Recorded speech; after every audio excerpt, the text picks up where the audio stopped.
Welcome to the City of Bakersfield Planning Commission meeting.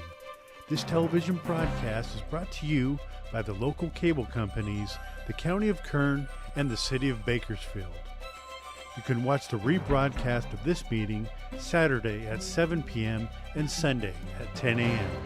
The agenda for this meeting can be downloaded at www.bakersfieldcity.us. Presiding over this evening's meeting, Chair Adam Strickland.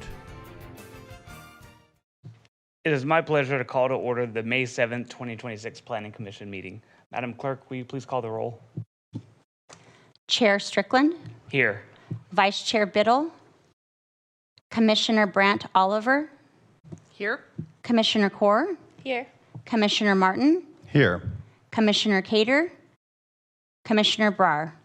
Here. Thank you, Madam Clerk. Next item, please. Pledge of Allegiance. Please stand for the Pledge of Allegiance.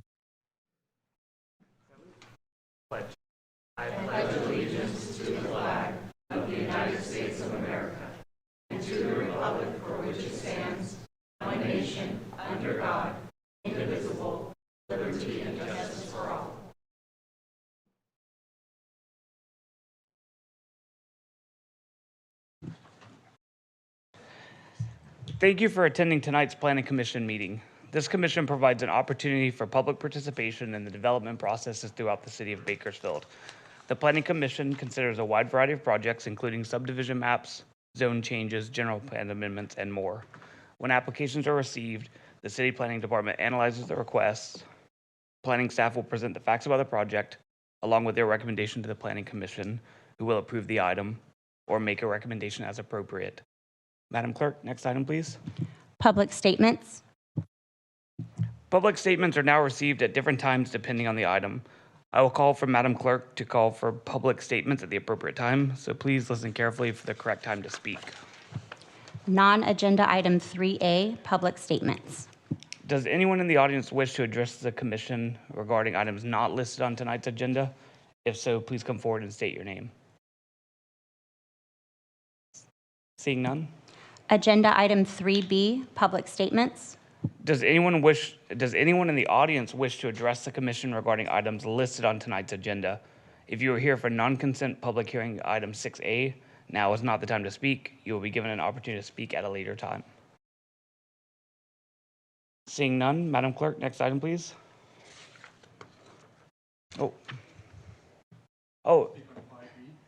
Please step forward, state your name, and let us know which one you want to speak on, please.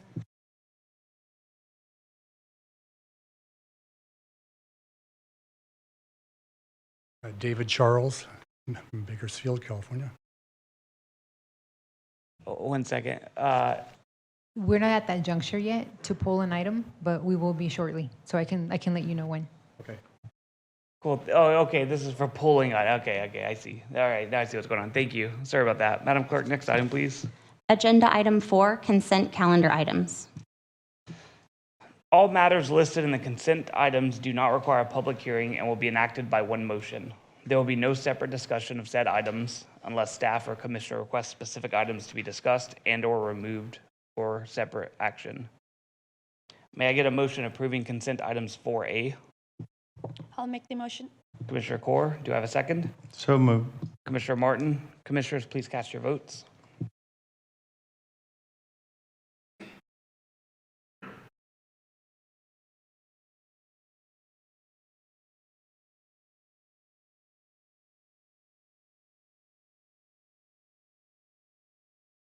Motion passes with Vice Chair Biddle and Commissioner Cater absent and Commissioner Brar abstaining. Thank you, Madam Clerk. Next item, please. Agenda item 5, consent calendar public hearing items. Now is the time for consent calendar public hearing items. If an item is not removed by commissioner, staff, or a member of the public, the commission will vote on all items in one motion without further comment. If an item is removed, it will be placed at the end of the non-consent public hearing items. At this time, I will now open the consent calendar public hearing items. Does any member of the public wish to remove a consent calendar public hearing item? If so, please step forward, state your name, and let us know which item you'd like to remove. David Charles, item 5E. David Charles, item 5E. Thank you, sir. And that'll be put at the end of the non-consent calendar items.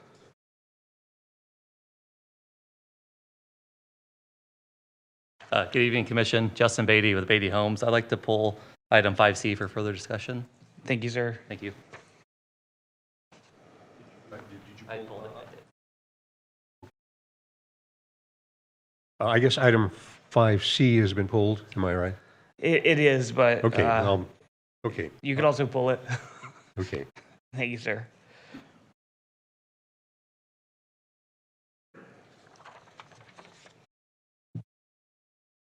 Then seeing no more, does any commissioner or staff wish to remove an item from consent calendar of public hearing items?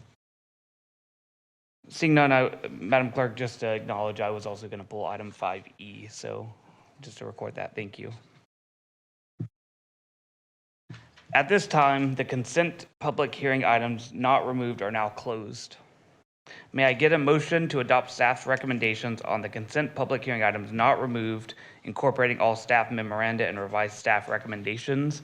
And just to clarify, that will be item 5 Alpha, 5 Bravo, and 5 Delta. I move to approve those particular items. Thank you. I'll Right. second. Commissioner Core, thank you for the second. Commissioners, please cast your votes.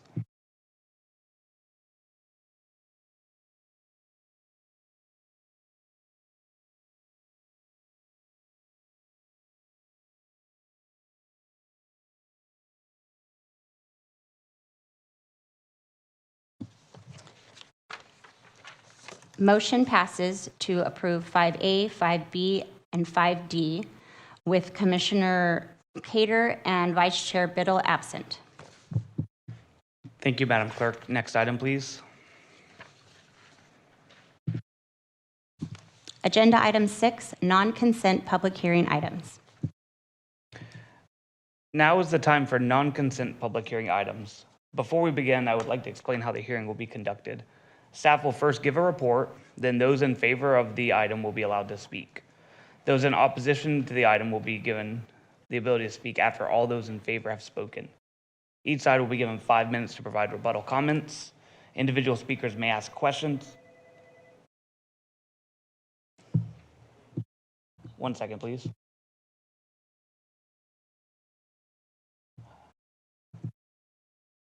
I got prank called, so I'm going to just go back again. I'm sorry about that.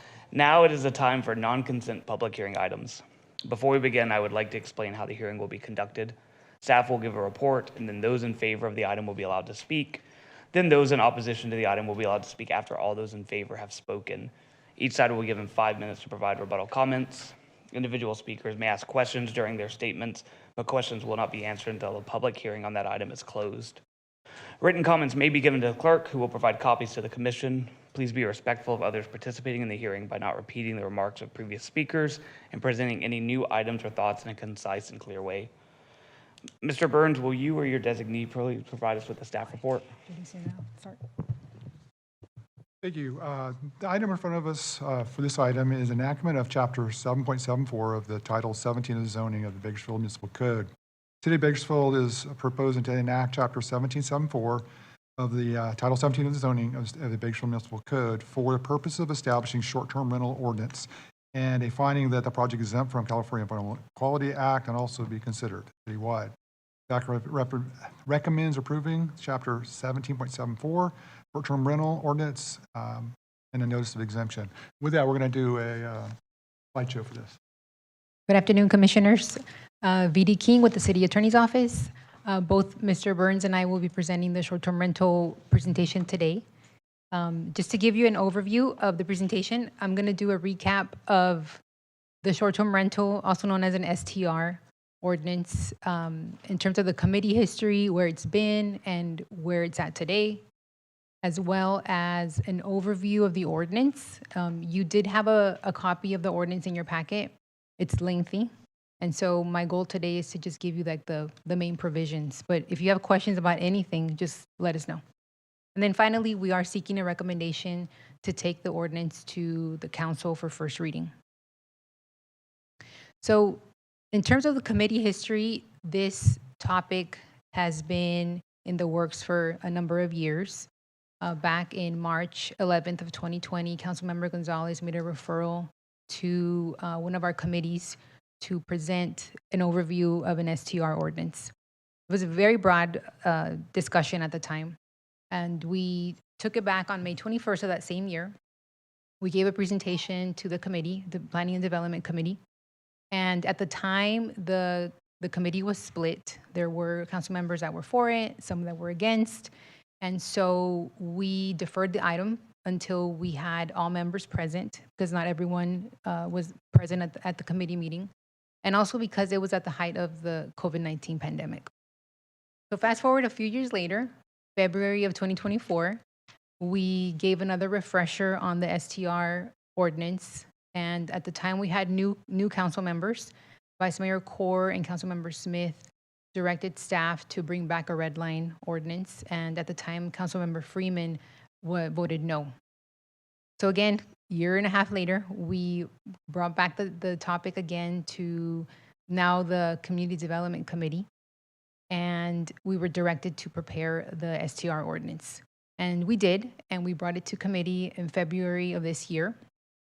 And both Vice Mayor Core and Councilmember Smith recommended that we proceed with the ordinance, bring it to Planning Commission, and then to the full council for a vote. And Councilmember Coleman voted no. So currently, our ordinance does not allow short-term rentals. The city has a permissive zoning code that specifically identifies all the uses permitted in all the zones within the city. And so since short-term rentals are not specifically identified in our uses permitted, they are prohibited. And that's been the stance that the city has had from the very beginning. And we do get complaints every now and then on STRs, and that's been our position from the beginning of Airbnbs and VBROs here in the city. So this is just an overview of the table of contents for the ordinance itself. And just to provide you some background, I was able to draft the ordinance based on looking at top 10 cities, because we are a top 10 city in terms of population.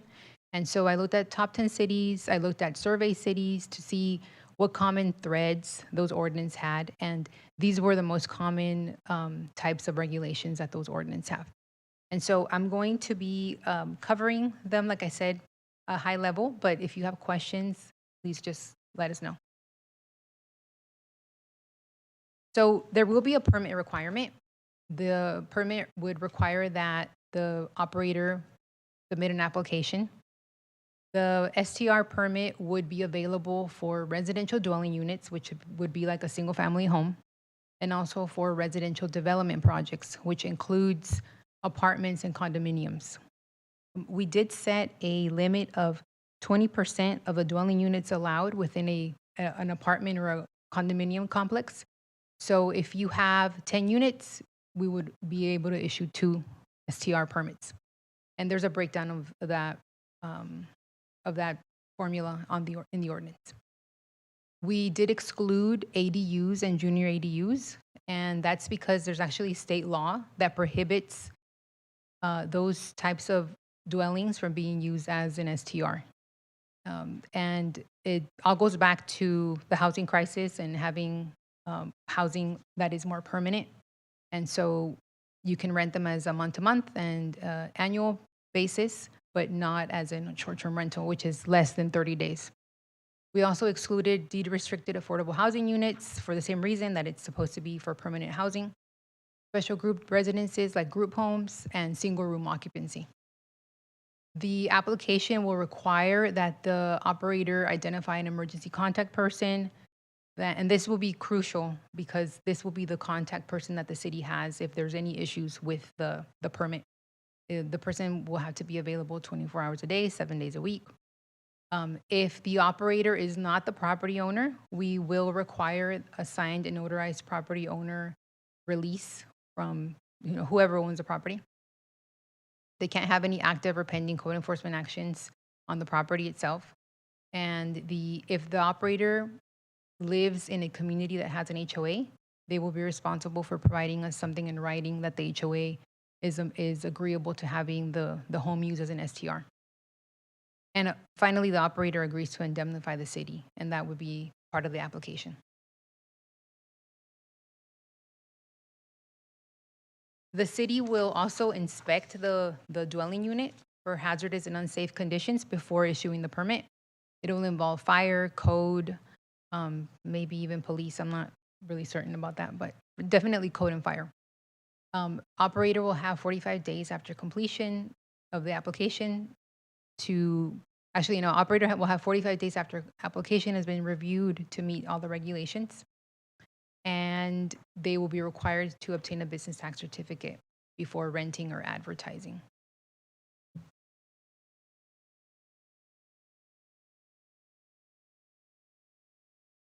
Currently, propose that the permits be valid for 1 year from the date of issuance and not transferred to another person. And they do not run with the land, because we really want to make sure that we're working with a person who understands the regs.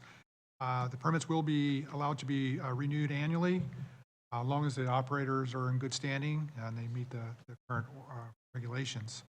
Re-inspections may be required. We're not mandating it, but we want the opportunity, if needed, to inspect property for habitability. If the operator accumulates more than, the 2 violations within that 12-month period, then we're going to make them wait for a year before they can reapply. Part of this is we want to ensure that these are good to our neighborhoods, and if they're causing issues, then that's the ones we really want to address. When a permitted STR is advertised, we're requiring them to have the permit numbers and the expiration date, so it's clear to city staff if we're reviewing this, are these actually valid? So if code enforcement gets a complaint or something like that, we can look up the ad real quick and know, are they valid or not? So that's kind of the purpose. And also, we have a maximum number of occupants, and that's based on 2 persons per bedroom, but not including children. We are not applying a overall maximum of occupancy, just trying to be consistent with housing codes with the number in the bedrooms. Also, any STR would be required to meet all of the other municipal codes related to noise, unruly events, their control of litter, overgrown lawns. All those other particular type regulations still apply, just like any other property. Like we've already talked a little bit about the number of occupants, we didn't set a maximum. Some of this was feedback as we met with members of the Board of Realtors, and we did have a maximum at one point in time, and they felt that was a little restrictive. So we thought, okay, let's try something and see if it causes issues. We could always come back at a future date and bring back changes. Some of the other provisions is they're supposed to address any issues raised by the city promptly. I think it's important to understand that we will have a third-party company that will be managing the program.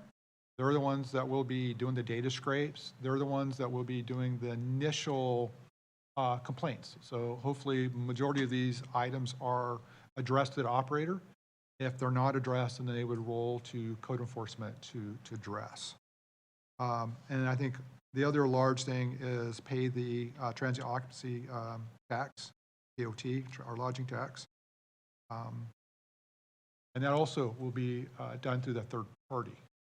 So the stuff that the city will be doing would be the permitting, processing, the inspections, would be handed to the third-party operator, and they would handle those regulations.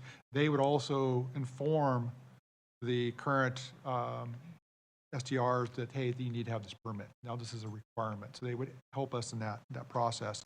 And we do have a RFP that's ready to go out if this does get approved by Planning Commission, and once it starts going to council, we'll start that RFP.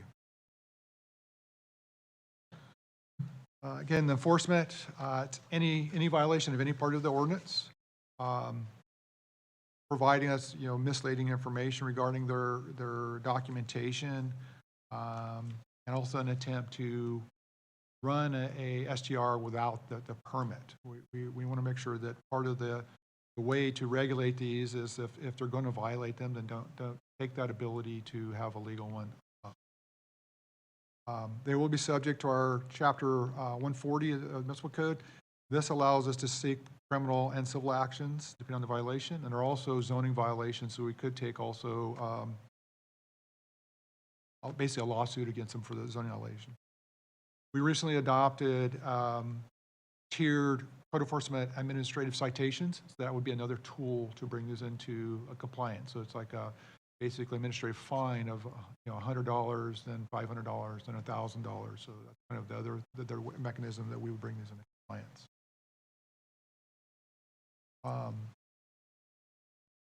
We still are in the process of developing what that fee for the permit would be for the STR. That would go to council at a later date once more work's done on the actual permit process. And that would have to be adopted by resolution to the by city council. There is also a appeal process that would be appealed to the city manager. There would be with the appellant as well as the information from the city staff to in denials or revocation. The decision by the city manager would be final the way the ordinance is currently written. With that, staff recommends approval of this Title 17 short-term rental ordinance and its notice of exemption to City Council. That concludes our presentation. Thank you, Mr. Burns and Ms. King. The public hearing is now open. Is there anyone who wishes to speak in favor of the ordinance? If so, please step to the microphone, identify yourself, and proceed. Seeing none, is there anyone who wishes to speak in opposition to the ordinance? If so, please step to the microphone, identify yourself, and proceed. Does any commissioner have questions for the public on this item? Remember, this is not the time to express any opinions on the matter. It is only the time to ask questions.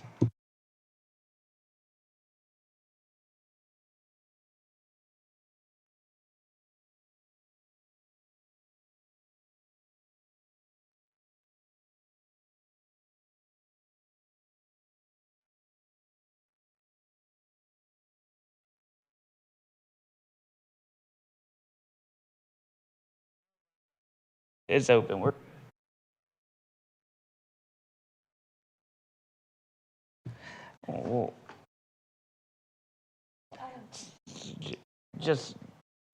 Okay. I just want to point out that mine now says that the vote has been approved, so I don't know if that's an issue to fix. Okay, no vote is taken. Commissioner Martin. Thank you, Mr. Chairman. I have a couple questions for staff. So currently, we have roughly, I was just doing a quick search, Verbo and otherwise, we have about 300 to 600 of these STRs in our community right now. So right now, we're just not getting, they're technically illegal, but have we been enforcing that, or is it mostly just report driven? Commissioner Martin, so it is report driven. We get complaints from neighbors, but it really isn't as a high priority as you would think. We maybe get about 6 complaints a year. And what our office does, the city attorney's office, is that we issue cease and desist letters to those property owners. And because the item has been on hold for so many years, we actually haven't taken any action on those property owners in terms of like filing a lawsuit or issuing citations because it's been on hold for so long. So we've been issuing those letters, and for the most part, they seem to have worked because the issue doesn't come up again, or at least very seldomly. And so we've been handling it that manner, but they are illegal. Okay. And so we do not have yet a potential permit cost for this annual 12-month license, permit rather. Yeah. Commissioner Martin, that is correct. Staff, not knowing where this item's going to go, have not really done a deep dive, but obviously there's staff time associated with the permit process, staff time doing an inspection. So it's probably going to be in the neighborhood, a couple $100 permit. It's not going to be a real expensive permit, but it's a cost recovery. So whatever we find out what that time's going to for staff, then that would how the cost would be. Okay. Another question I have is that we are potentially requiring folks to indemnify the city for insurance.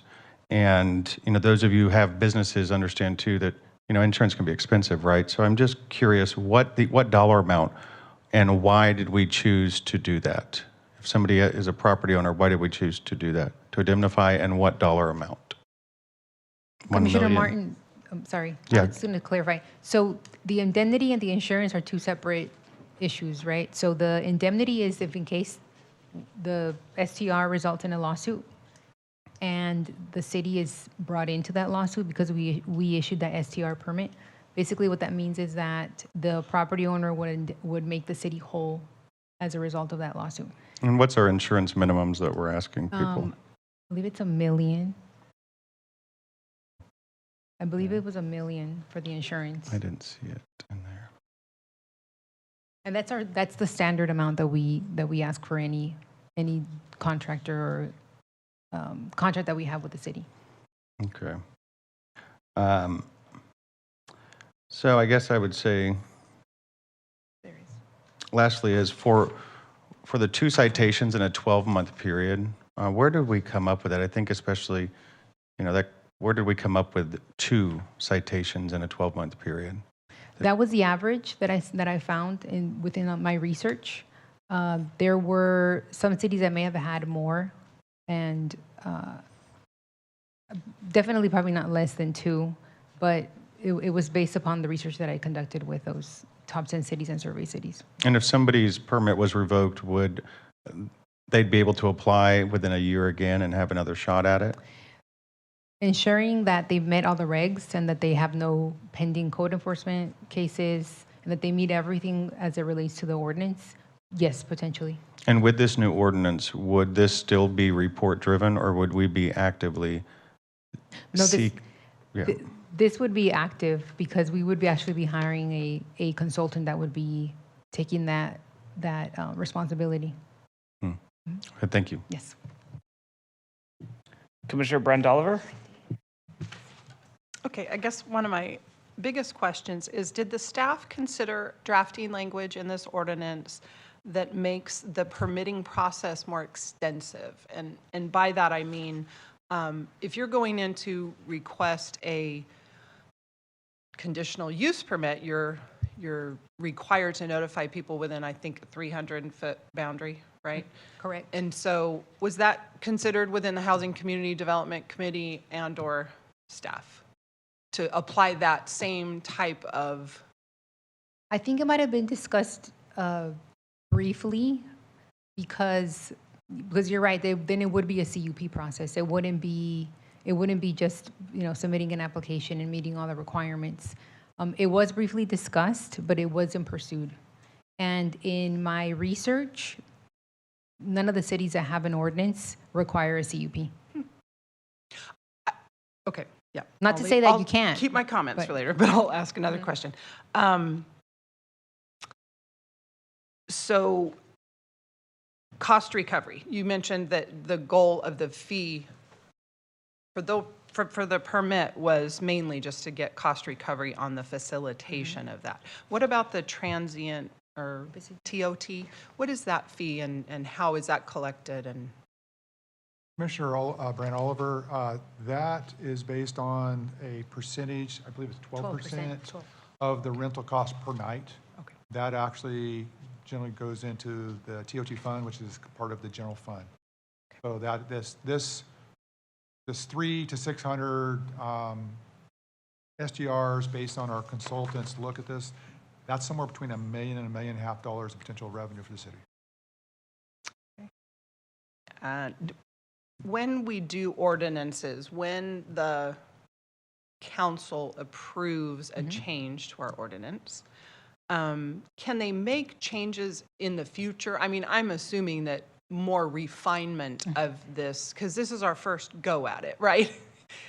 That's correct, yes. And the council can make amendments to the ordinance. If something is not working out, like once we put it into play, something we notice that we missed some issue that if we included in the ordinance, it would diminish that problem, definitely we can come back and amend the ordinance. So there's a process for that within the council. Yes. And then would that be the same thing? So if we approve this tonight in this red letter, you called it, or whatever. Red line.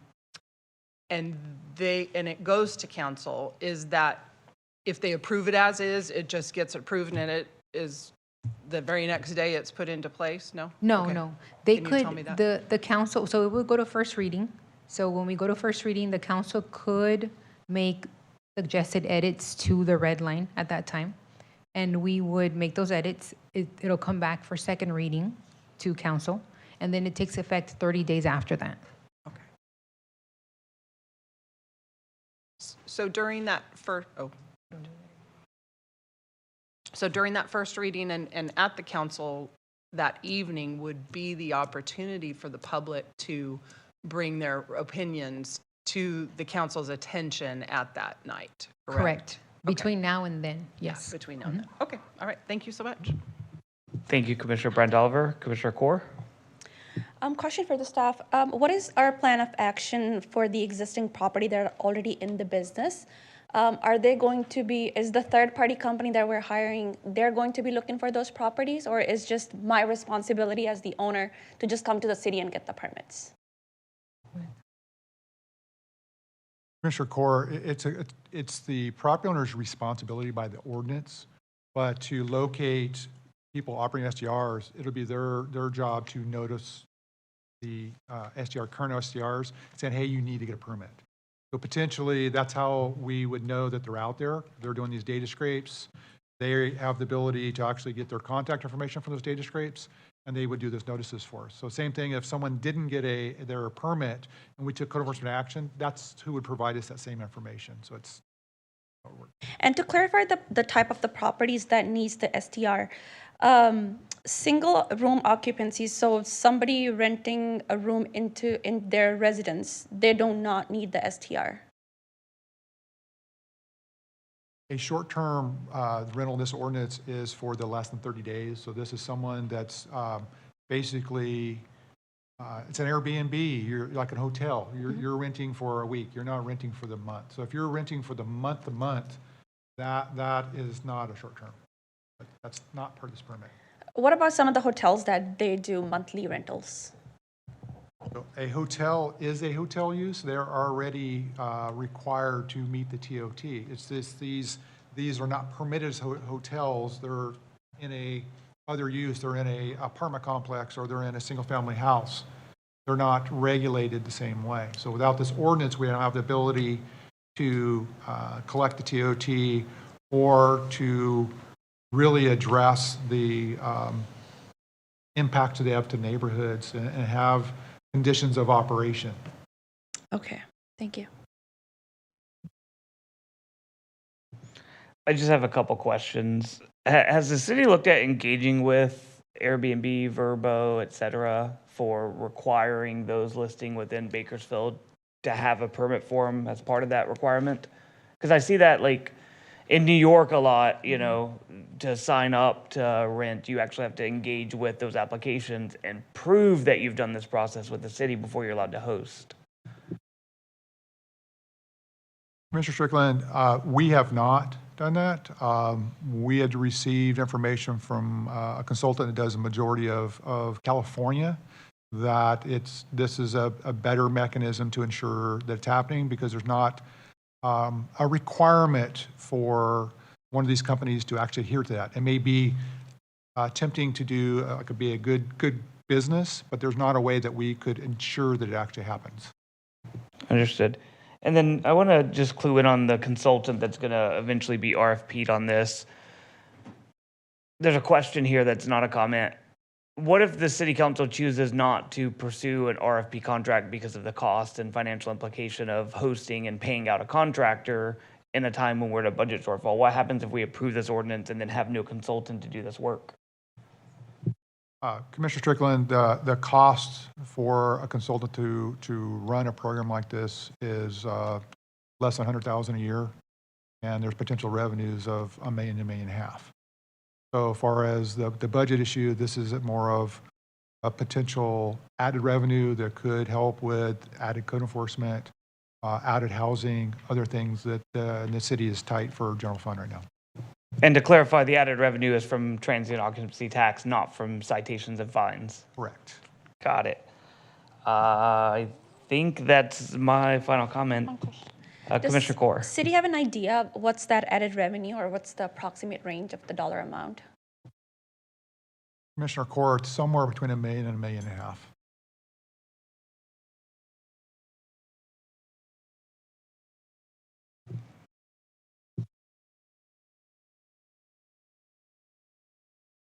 One second, a lot of pages to flip. All right, so there's no rebuttal because we didn't have in favor or opposition. So I will now close the public hearing on this item and return it to the commission for comment and action. Commissioner Martin. Thank you, Mr. Chairman. Yeah, I mean, just looking at this for me, I was just looking this up. So the average insurance is going to cost for a $2 million policy is going to be $2,500 a year in the city of Bakersfield for an STR. So I'm looking at that, and if our permit, let's say, is $250, let's call it $2,750 or $3,000 a year. The average STR in this community goes for about $100 a night. So I'm just thinking about that. If we have 52 weekends a year, a lot of folks rent out their home, maybe they're on travel or otherwise. You know, we're taking 25% of the revenue. If we just look at $100, I'm renting my place, okay, I got to have this insurance, got to pay the permit.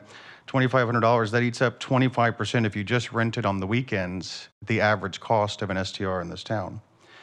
So then I go, all right, well, and if we've only had 6 complaints out of roughly 600 I've just seen Vrbo and Airbnb, we're only having complaints with only 1% of these, even though they're technically illegal. So I think we do need to make it legal, but I'm just eating into this much revenue of somebody who's trying to make a little extra money to put food on the table or stay afloat for a lot of these folks.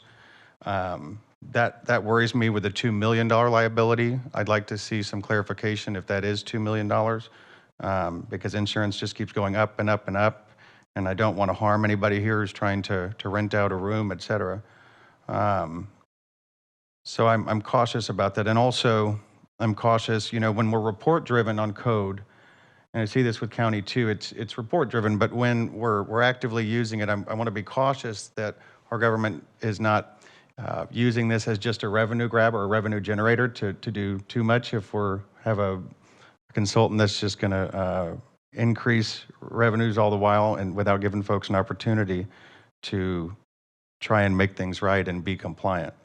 So just a couple thoughts on some concerns, but I also understand that we have to address it as well. Thank you. Thank you, Commissioner Martin. Commissioner Brent Oliver. Thank you. I just have a couple comments about thinking through how I would vote on this. And first one was I find it hard to vote on something that that kind of gives the city council an open-ended checkbook on setting a permit fee. So there's no permit fee stated in the ordinance. And I just, you know, maybe that's how it's always done with ordinances, and I'm getting a yes. Okay, fine. The next thing, I appreciate the city actually trying to define an ordinance on this. I think it's long overdue. So whichever way I end up voting, I just think it's long overdue. I'm definitely listening to Matthew's comments, but I think that if you're going to get into the short-term rental business, you are running a business. And if it doesn't pencil out, it doesn't pencil out. So I think it's important for the city to indemnify themselves. And I'm wholeheartedly support the requirement of the insurance, regardless of what it's going to cost the person, because when you're in business, you have costs. I think the last thing is I really do always try to lean with the property owners. And my main concern is that the HOAs are protected. So when you're in an HOA, yes, you're required to have the HOA approve you having that within their development or whatever the language is of that, of the ordinance. But everybody else is just left up for, oh, anybody can get a permit. The permit requirements are basically nil. Okay, you got to type a permit number on the Airbnb site, and you got to meet code, which everybody has to meet code on having a single family residence. So there isn't a community notice that is saying, hey, we're going to bring a lot of action into your neighborhood. And that really does concern me. I really honestly have a concern about that. However, nobody else is here to confirm my concerns. So therefore, I think it's kind of telling me how I might vote. Thank you, Commissioner Brand Oliver. Seeing none, I just have a couple comments. I also would like to echo Brand Oliver's comments that if you're renting short-term rentals, you are a business owner. It may be a side hustle or an income, but you're a business owner. So cost of insurance is the cost of doing business within a city. In private practice as a consultant for 15 years, I would kill for $2 million insurance requirements from cities because it gets worse. So the other comment I would make is there's the negative aspect of short-term rentals that we are in a housing crisis in California. And as Commissioner Martin mentioned, people may rent their house out for the weekend, which means for 52 weeks of the year, that house is only used for 100 days while someone else can't afford a home, or there is no harm in the market to buy. So I support any restriction on an STR that would put this into something that the city is able to track, the city can actually gain revenue on, because we don't go to the hotels and say, hey, it sucks that you guys have to pay 12% tax because you're a business. So I would look for a motion on this item, but I definitely would support it. I think it's the right direction from staff, so I would appreciate that.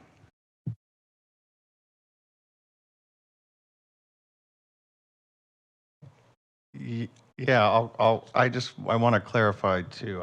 I get it. Insurance, and I don't want us to use this as a revenue driver. We have to have something on the books because it's happening right now and the city's not getting any revenue. We have to do that. We're long overdue. Top 10 cities, we're the only one left that doesn't. Just want to be cautious that we don't start going, hey, now we have 1 million. Ooh, we can bump it to 2. We can bump it to 3 million. So we have to be cautious with that. And my fellow commissioners know where I stand on those items. But with that, and we'll see how it goes, I'll motion in support of staff's recommendation. Thank you, Commissioner Martin. Do I have a second?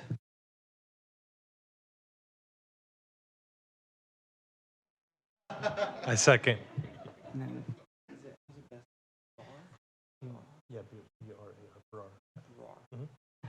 Seconded by Commissioner Barrar. I'll get there, I promise. Commissioners, please cast your vote.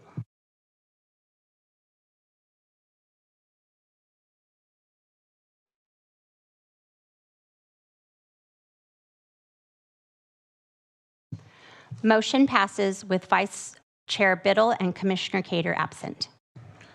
Thank you, Madam Clerk. Next item, please, which I believe is 5 Charlie.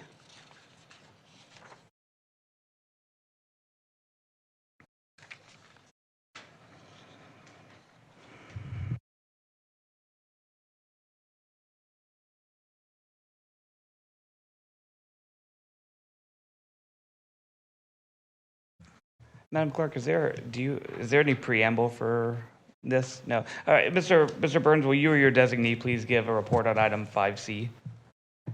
Commissioner Strickland, I have Andrea Murillo who will provide that staff report. Good evening, Commissioners. My name is Andrea Murillo, planner with the Development Services Department. I am here to present item 5C, a request to adopt a mitigated negative declaration and approve vested tentative tract map 7495 for a project generally located northeast of McKee Road and Green Road.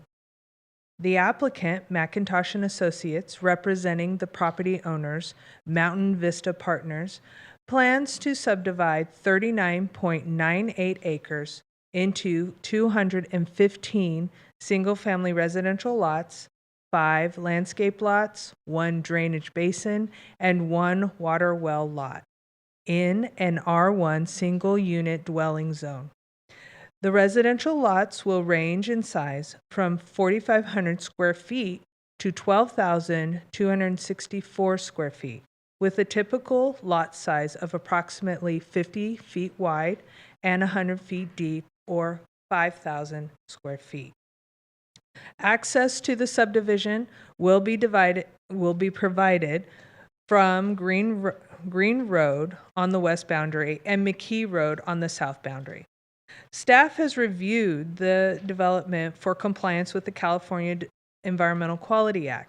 An initial study found that with mitigation measures for air quality, biological resources, cultural resources, and traffic, there would be no significant environmental impacts. The mitigated negative declaration was made available for a 30-day public review.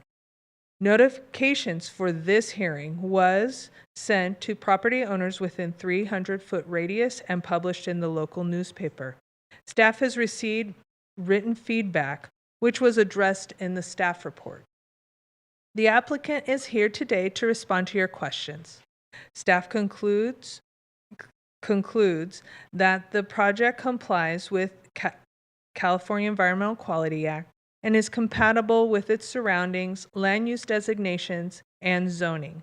Therefore, staff recommends the Commission adopt the resolution approving the mitigated negative declaration and approving vested tentative tract map 7495. That concludes my presentation. Thank you. Thank you. The public hearing on this item is now open. Is there anyone who wishes to speak in favor of the ordinance? Sorry, ordinance is the word in here, but that's not it. Is there anyone who wishes to speak in favor of the item? If so, please step to the microphone, identify yourself, and proceed. Good evening, Commissioners. My name is Justin Beatty with Beatty Homes. I'm here with my father, Brian. Just a little background that Beatty Homes was started by my grandfather in 1968, and we've been proud members of this community since then, building homes and trying to make a positive impact on the community. We're here in support of this project before the commission, and I thought it might be helpful to just share a little background. We acquired this property a couple of years ago, and our thought process over the years with our housing projects has evolved. You know, a lot of it's had to do with meeting with Gordon Knipp and the Sierra Club and listening to their concerns and ways to improve the community. So historically, we've built on larger estate lots, you know, further out in town, which, you know, some would classify as sprawl. And so when we've looked for new projects, we've tried to find stuff that's closer to the center of town to build, you know, nice detached single family homes. And so this property came on the open market a couple of years ago. In our due diligence, we looked at, hey, it's surrounded, like it looks like it's farmland and it is being farmed currently, but surrounding the property 360 degrees is land that's either zoned commercial or residential. Like 270 degrees of the property is surrounded by land that has approved tract maps in already. We're a half a mile to Independence High School. We're adjacent to a future elementary school and junior high. We're close to parks. We're less than a mile from shopping centers. So and it was zoned R1 when we bought it. So just looking at all those things, it, to us seemed like, hey, this is the perfect opportunity to build a new housing tract. And so we went through the process with the city to do, you know, a tract map, the studies that were required, and obviously throughout that process, the environmental document was noticed, and the Sierra Club submitted, you know, a lengthy list of comments. And so initially, when you're the applicant, the home builder, you get these comments, and it's kind of your head spinning a little bit. But you know, my dad and I, you know, spent a long time, you know, going through these conditions and trying to think about them thoughtfully. And my dad's had a number of meetings with Mr. Knipp and other members of the Sierra Club to try to understand their position, how we might be able to make a more positive impact on our community. And so to that extent, we had submitted a letter to the city planning department requesting some additional mitigation measures be placed on the property that, you know, we thought would make an impact, you know, both on our project, our future homeowners, and the community. And city staff declined to include those additional mitigation measures.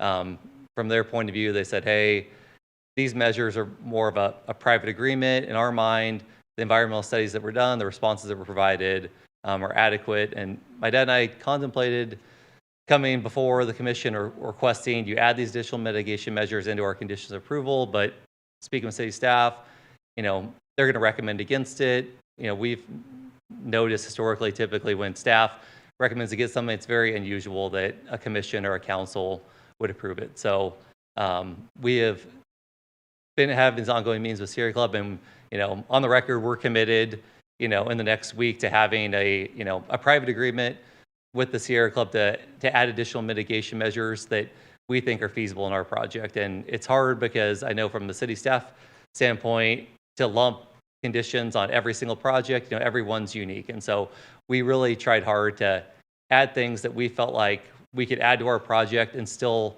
make it feasible, because we have projects all around us, that have been recently approved with no additional mitigation measures, or, legacy projects that are vested, and, we're having to compete with that. So we're trying to have this balancing act where it's like, we understand and we appreciate the comments from Sierra Club, and we'd like to do more, but we also have to be able to make money to be able to stay in business. So it's been a real balancing act for us, but we would hope that you would support our project. We think it's gonna be a great project for the community. And we're gonna, like we said before, we're gonna work separately on a private agreement with the Sierra Club to address their concerns. So if you have any additional questions for me, again, myself, Justin, my father, Brian, and I are here to answer any questions. Thank you very much. Thank you, sir. Is there anyone else who wishes to speak in favor of the item? If so, please step to the microphone, identify yourself, and proceed. Seeing none, is there anyone who wishes to speak in opposition to the item? There's a word. If so, please step to the microphone, identify yourself, and proceed.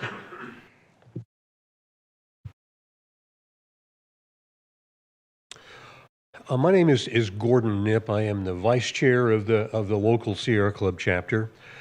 Let me just say the Sierra Club is not opposed to new housing per se. We would be supportive of any new housing project that thoroughly addresses its cumulative impacts and its affordability issues. And we're hoping that in working with the Beatties, that we can come up with conditions that would actually that would actually address the cumulative impacts and the affordability issues. Well, let me just say this. I've submitted 12 pages of comments on this project for the Sierra Club and its mitigated negative declaration. For tonight, because of course of time constraints, we have to leave most of the issues to the written record. While I focus oral comments on one basic issue, and that is that the city has not addressed the cumulative impacts of this project, cumulative impacts to air pollution, to habitat loss, to the climate crisis, and others. In not addressing these cumulative impacts, the city risks violating state law, CEQA, and most importantly, it risks harming its citizens.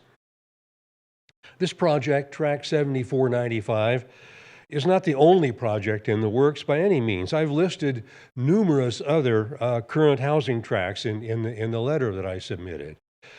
A recent local environmental impact report lists 51 area projects in its list of cumulative projects. Collectively, cumulatively, these projects' impacts are significant. And the city needs to recognize this significance, even if their individual impacts are small.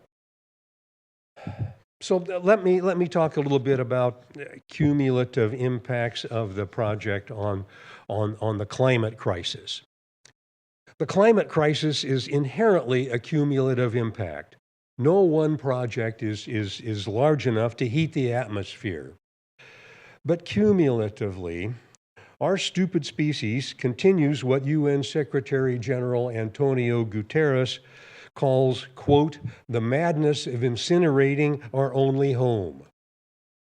Since the city has shelved adopting a climate action plan, it must be extra diligent in assuring that individual projects like this one satisfy state goals and regulations and legal requirements through adoption of feasible mitigation.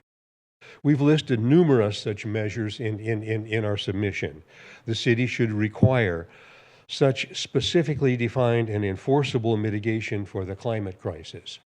I'm going to let a couple of other folks talk about the cumulative impact of this project on air pollution and on habitat loss specifically, but let me just say, we're pleased that the developer of this project, Brian Beatty, is willing to work with us on some of these issues.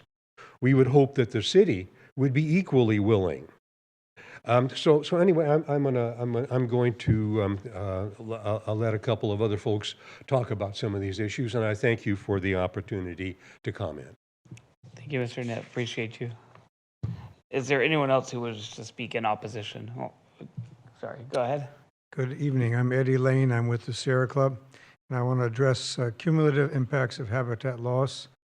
Loss of habitat is a major reason for our species decline.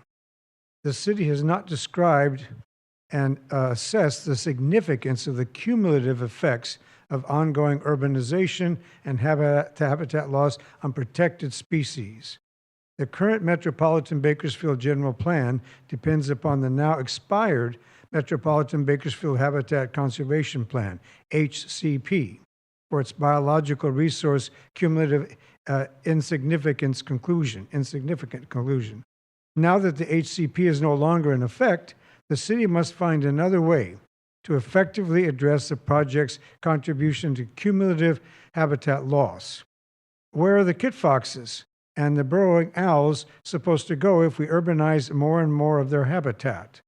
Without the Metropolitan Bakersfield Habitat Conservation Plan, the city must admit the significance of cumulative impacts to biological resources and should require viable mitigation measures for these impacts, including a requirement to purchase replacement habitat as in the past under HCP. Replacement habitat. The city used to do that for decades. Thank you for this opportunity. Thank you, Mr. Lane. Is there anyone else who wishes to speak in opposition to the item? Please step forward to the microphone, identify yourself, and proceed. Thank you, Council and City staff. I'm Karen Urso, and I am a community health nurse and a nurse educator. And I would like to just address the air quality issue. There is a real, there are so many articles that have been published that are peer-reviewed, that are good research, and that have come about since I started looking at this area of air quality in the Central Valley. Since 2008, there's just a impact on our entire body when our air quality is bad, whether it's the PM 2.5 or PM 10 or the ozone. It is inflammatory, and so it affects our brain. It crosses the blood-brain barrier. It's been linked to dementia and Alzheimer's and to autism, to behavior problems. It crosses the placental barrier, so it impacts our unborn children negatively with congenital heart defects, with also impacts on their developing nervous system. It impacts, of course, our lungs and our hearts. And that's what we usually think about. Right now, the air quality is yellow, and most people think, well, you don't have to worry about it if you don't have asthma. But actually, it's bad for all of our lungs to be breathing air once it gets up into that yellow area. That particulate matter and that ozone is impacting us. So when you think about the entire body, you want to keep yourself healthy, and you have choices. You have choices about what you eat or drink or how active or healthy you are. And we know that in Kern County, we have high rates of chronic disease. And we often blame that on individual behavior, but I want to say maybe we can look at policy change too, to make our community healthier. And so, I don't have a choice about breathing. We all have to breathe the air. I can choose what I eat or drink, but not what I breathe. And when it's unhealthy for all of us, when it fails to meet clear air standards, then I think we should be looking at policy level decisions. So what can we do? Well, the Planning Commission can set policies that go beyond minimum standards and mitigations that strongly support air quality improvements, such as this project has EV charging stations and the electric support within the system within the houses so that they can increase solar and an electric vehicle charging should they want to. And that's a really positive step. That's not been placed on every housing development. And it's cumulative. So if it's one housing development or two or three, but when you have 50, that means our air quality continues to worsen. And I'm just concerned about the health impacts on all of us, the health costs, the cost to people who are out of work because their children have an asthma attack or because they can't go to work because of their chronic disease. And would just encourage the commission to look at the cumulative impact of housing developments and other projects as far as how they impact our air quality. Thank you. Thank you, Ms. Ursu. Is there anyone else who wishes to speak in opposition to this item? First of all, my name is Maria Polite, and I'm a member of the Sierra Club, and I have came to Bakersfield in 1964, a quite different place then than it is now. And it's my first commission meeting, and I'm really ashamed that I haven't come before because you do such important work. And today, when I heard that we were going to make a statement about this, it's not this project that I'm worried about. It's what's coming. And there was an article in the Californian on Saturday, May 2nd, and I had read the article, and I thought, this really addresses something that is so important for us in Bakersfield. So I had copies made for you, and I only have 9. I didn't know how many people would be here. But I just want to read a couple of paragraphs from this, and I will start it now.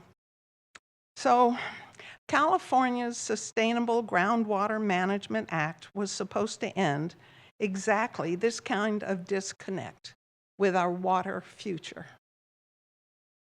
Passed in 2014, SGMA requires overdrafted basins like Kearns to reach sustainability by 2040. That means no more pumping water faster than it can be replenished. Consider development. Housing, business, and agricultural expansion rely on assumptions about future water availability that are, at best, unresolved. SGMA compliance will almost certainly require considerable reductions in groundwater pumping. Yet projects approved today will depend on access to water that will not be legally or even physically available tomorrow. That is not just a planning inconsistency. It is a setup for future conflict, stranded investments and developments, and costly mitigation and litigation. So finally, in 14 years, if current trends of permitting and development continue, when the 2040 SGMA D-Day hits, Bakersfield will be perhaps 30% more populous, and our water problems will be orders of magnitude worse. Is it even remotely ethical for current leadership to leave future leadership holding that bag? Let's roll up our sleeves, understand our predicament, and pull together now. And so as a teacher at Bakersfield High School for 40 years, I am so happy that you are here doing this work, and I taught government and history, and I'm very concerned about Kern County and the whole state of California and the state of the planet. But thank you for your work, and thank you for listening to our concerns. And again, it is a cumulative effect. Thank you for joining us. And was that your last name? Was it Polite? Yes. Polite. Okay, thank you. I just want to make sure I got it. Thank you.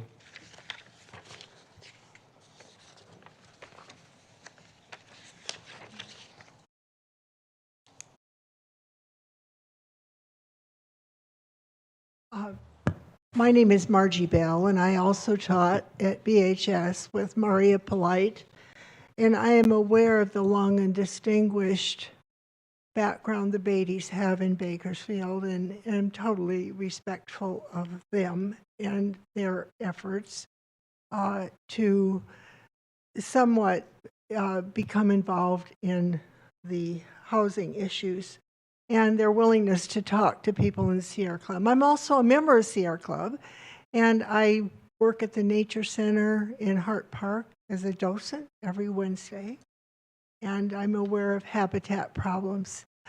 I'd like to just echo what Maria said about water. It's no secret to any of us that we live in a semi-arid climate, a desert. We're dependent upon water as our county grows in population, as all counties are dependent. Places like Phoenix have horrible problems because they've overextended the Colorado River water. We face huge problems with water when we have fish die-offs. I remember the picture unforgettable picture in the LA Times about the last fish die-off. It was last summer when we had a drought. A group called Bring Back the Kern is fighting in Sacramento for access, which is promised apparently in our state constitution, that the city has access to 3% of the water that comes to its borders. And Bring Back the Kern wants more city access to water so we can have fish in our river, so we can water the fields and the paths along the Kern, the Truxtun extension and so forth. We need water for more trees to fight air pollution and so forth.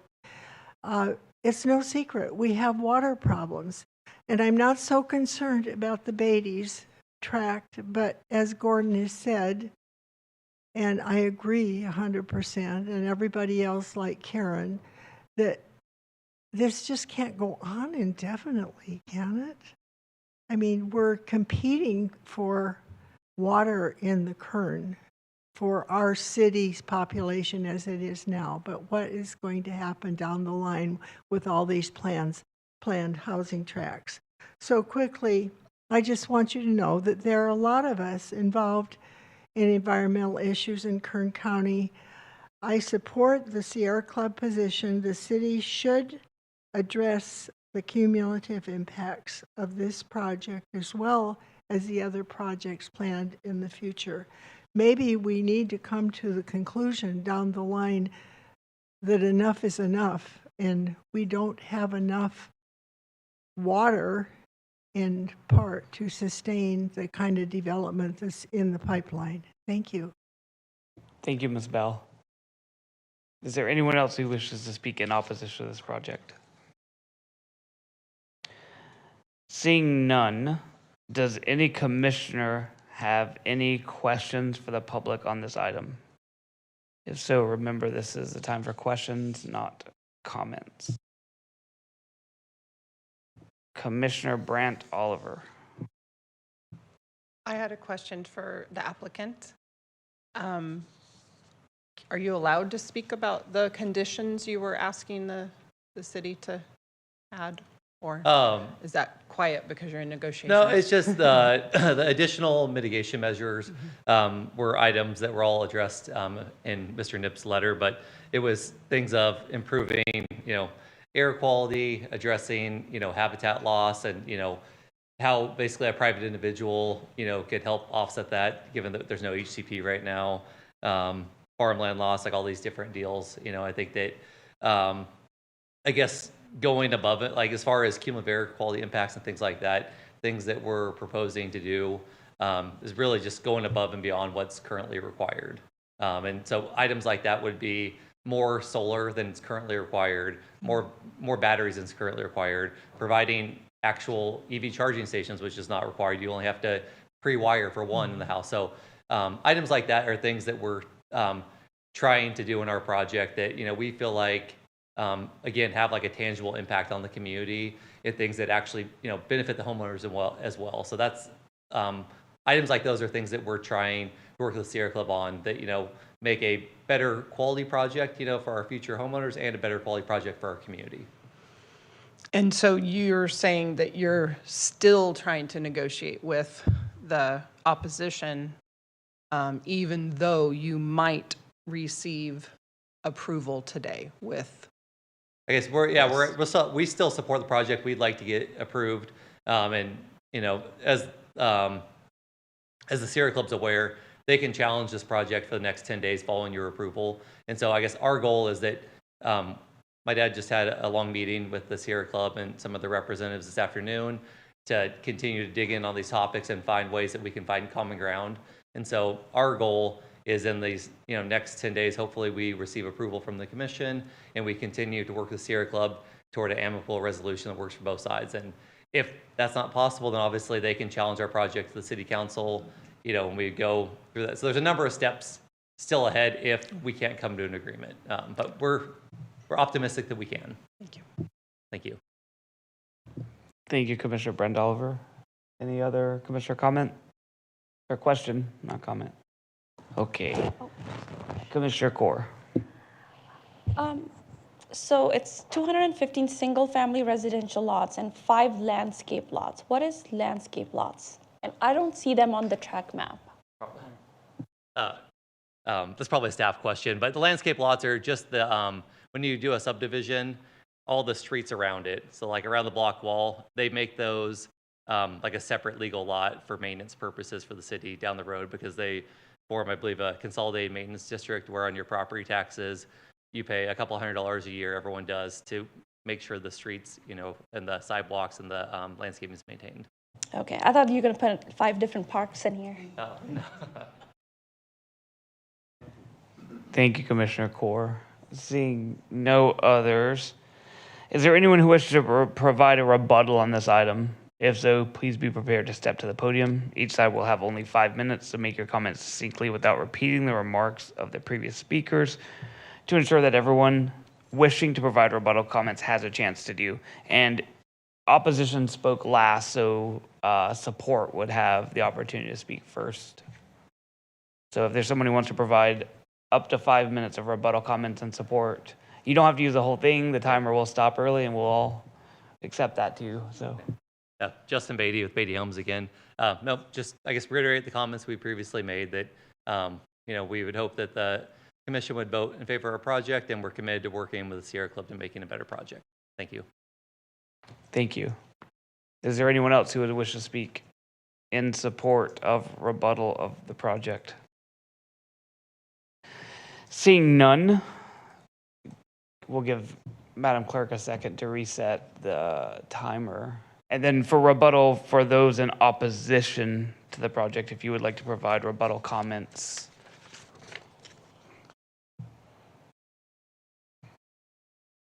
Gordon Knipp again with the Sierra Club. I just want to say that the Sierra Club has a history of having to sign separate agreements with developers. We have in the past had agreements with maybe 40 different developers in the past to try to address air pollution, to try to address climate change, to try to address farmland loss, to try to address loss of habitat, to try to address water issues. That's not the way things ought to be. To try to address air pollution, for example. Air pollution is a huge issue for our community. For me, I'm 85 years old and I have asthma. I have to breathe this terrible air.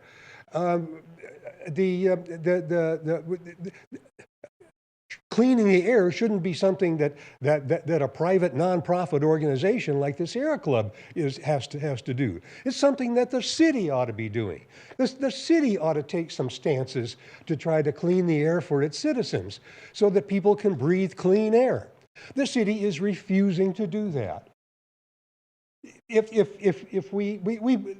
likely will happen here is that the Sierra Club will have to sign some sort of a separate private agreement with the developer, with Brian, and that's something that we've done many times. Like I say, we've done this many times in the past, but that's not the way things ought to happen.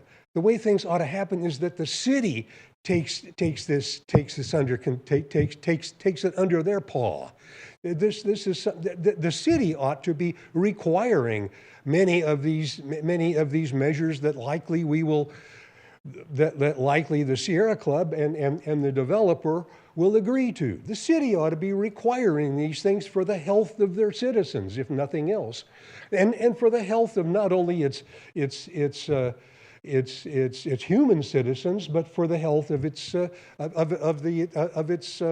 wildlife citizens. The Bakersfield is full of endangered species of one sort or another.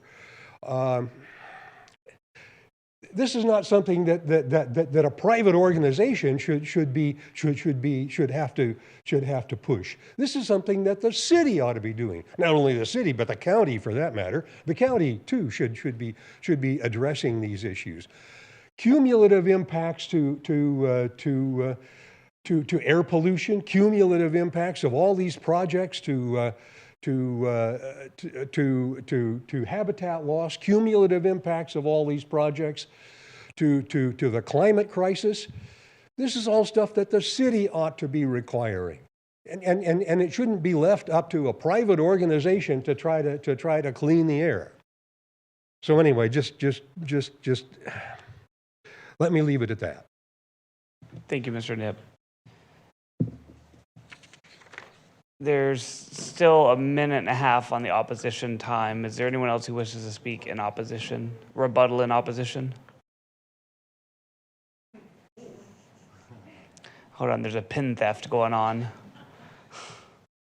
All right, seeing none. I lost my page again. I will now close the public hearing on this item and return it to commission for comment and action. Commissioner Brent Oliver.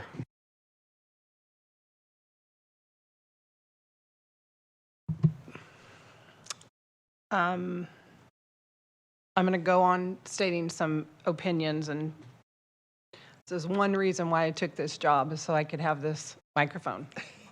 And I would like to really talk to our commission about how I fully disagree that the opposition, the Sierra Club, is making, they are making an erroneous statement that they are opposed, that they are not opposed to these tract maps and these housing elements, because they continuously come to the wrong forum to present their arguments. These developers are merely trying to develop land and provide housing for our community. They are doing it within the letter of the law. They are operating as a business. We have no authority to decline these subdivision developments when they meet the letter of the law.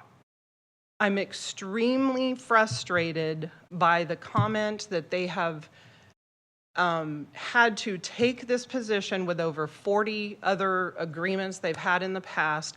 I look at it as shame on you for holding these developers hostage. If you would like to create new law, this is not the forum for that. These people are merely trying to provide housing. They are trying to run a business. And I believe that these, I want to hear your comments, and I completely disagree that this cumulative impact thing is a reason to say no to these developments as they come along. I believe that the state of California, and there are many mitigation measures they already have to do. That is the forum to deal with it. It is not at this local level of approving these tract maps, and that's my comment. Thank you, Commissioner Brent Oliver. Commissioner Morton. Well, I have to ditto Commissioner Brent Oliver on this. I want to say first, Mr. Knipp and Mr. Lane and others that came out, and I understand and appreciate your passion. But here's the reality. The average cost of a home in this town is over $400,000. In California, it's $900,000. We are behind on RENA. People don't have a place to live or to buy a home. And so I know the Beatties well. They're great people. I mean, for them to actually agree to go above and beyond with a nonprofit organization, to go the extra mile. And I have to echo my fellow commissioner here, because to me, that's inappropriate. You guys that's fantastic. And it's showing that you're going that extra mile, you know, for trying to be a good neighbor and these extra environmental elements. But you don't have to do that. We need housing. California Environmental Quality Act, known as CEQA, passed in 1970 by then Governor Ronald Reagan. It was not intended to what's happened today, to add 15 to 20% my developer friends tell me all the time, to the cost of a project. And yet, here we are. And so we wonder why a house in Bakersfield has gone from 250,000 average 7-8 years ago. We're looking at around 450. It's preposterous. And it's because of overregulation and things like this that are stopping it. We need housing so that people can start their career here and stay here and have a home with a family. And that's my comments on that. Thank you. I'm supportive of the project. And I'll motion if anyone doesn't have any other comments. I would just like to add comments. Mr. Beatty, I apologize. This is supposed to be on the track map approval and discussion of this, not this side conversation that's kind of spawned from previous meetings. I would just like to say I do appreciate the Sierra Club coming out. I think you make it clear you don't not support this project, you support the overall issuance of the MND. And again, I like to think it's an advocacy thing, and I do appreciate you coming out. In saying that, I don't think there's anything in the report that would say that this track map itself would be against something that this commission would approve. I think this commission would support this track map because of the staff report indicating that in the city's opinion and the city's review with contractors and third party that it does meet the MND and it does meet a desirable implementation for the land, for the citizens. It does build housing, but I still would like to appreciate coming out with that comments. I think I've been doing this for 2.25 years. We've probably listened to Sierra Club 50 times in 2 years, and I appreciate it every time. So I do thank you for coming out and providing the comments. I understand the effort. So I'll save the motion for others. Commissioner Brent Oliver? Sorry, I just have one more thing to say. In my opinion, there's a difference between advocacy and extortion. And I think that if you follow the law and you get approved at a certain level, you wait your 10 days, you appeal, you go to the next level. It's like going to appellate court, and then the city council approves something. It should be approved. Someone should not be sued at that point, and I want the public to know that that's what's going on. I want the public to know that people in our community are getting the approval to build these tracts and subdivisions, and they're being held up in court because of that, because of an opinion of a minority of people. And I do not believe that is a fair thing to have happen. I believe that advocacy all day long, come here, I want to learn from you, I want to listen. But when it comes down to somebody not breaking the law and them being sued for it, and then they have to go to court for many years, we've got developers that I have heard from that are willing to build thousands and thousands of homes in this town immediately, if they're allowed to. But no, they are being currently held up. And I'm just going to call it what it is. It's extortion. And I'm very sad about that. And I realize we're trying to vote on this one thing, but I want the public to know what's going on. It's very, very frustrating.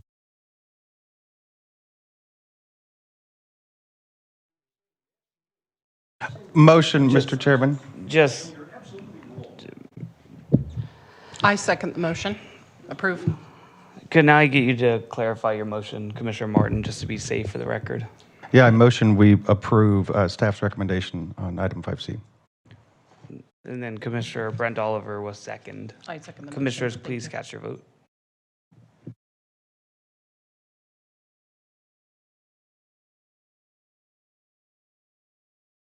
Motion passes with Vice Chair Biddle and Commissioner Cater absent.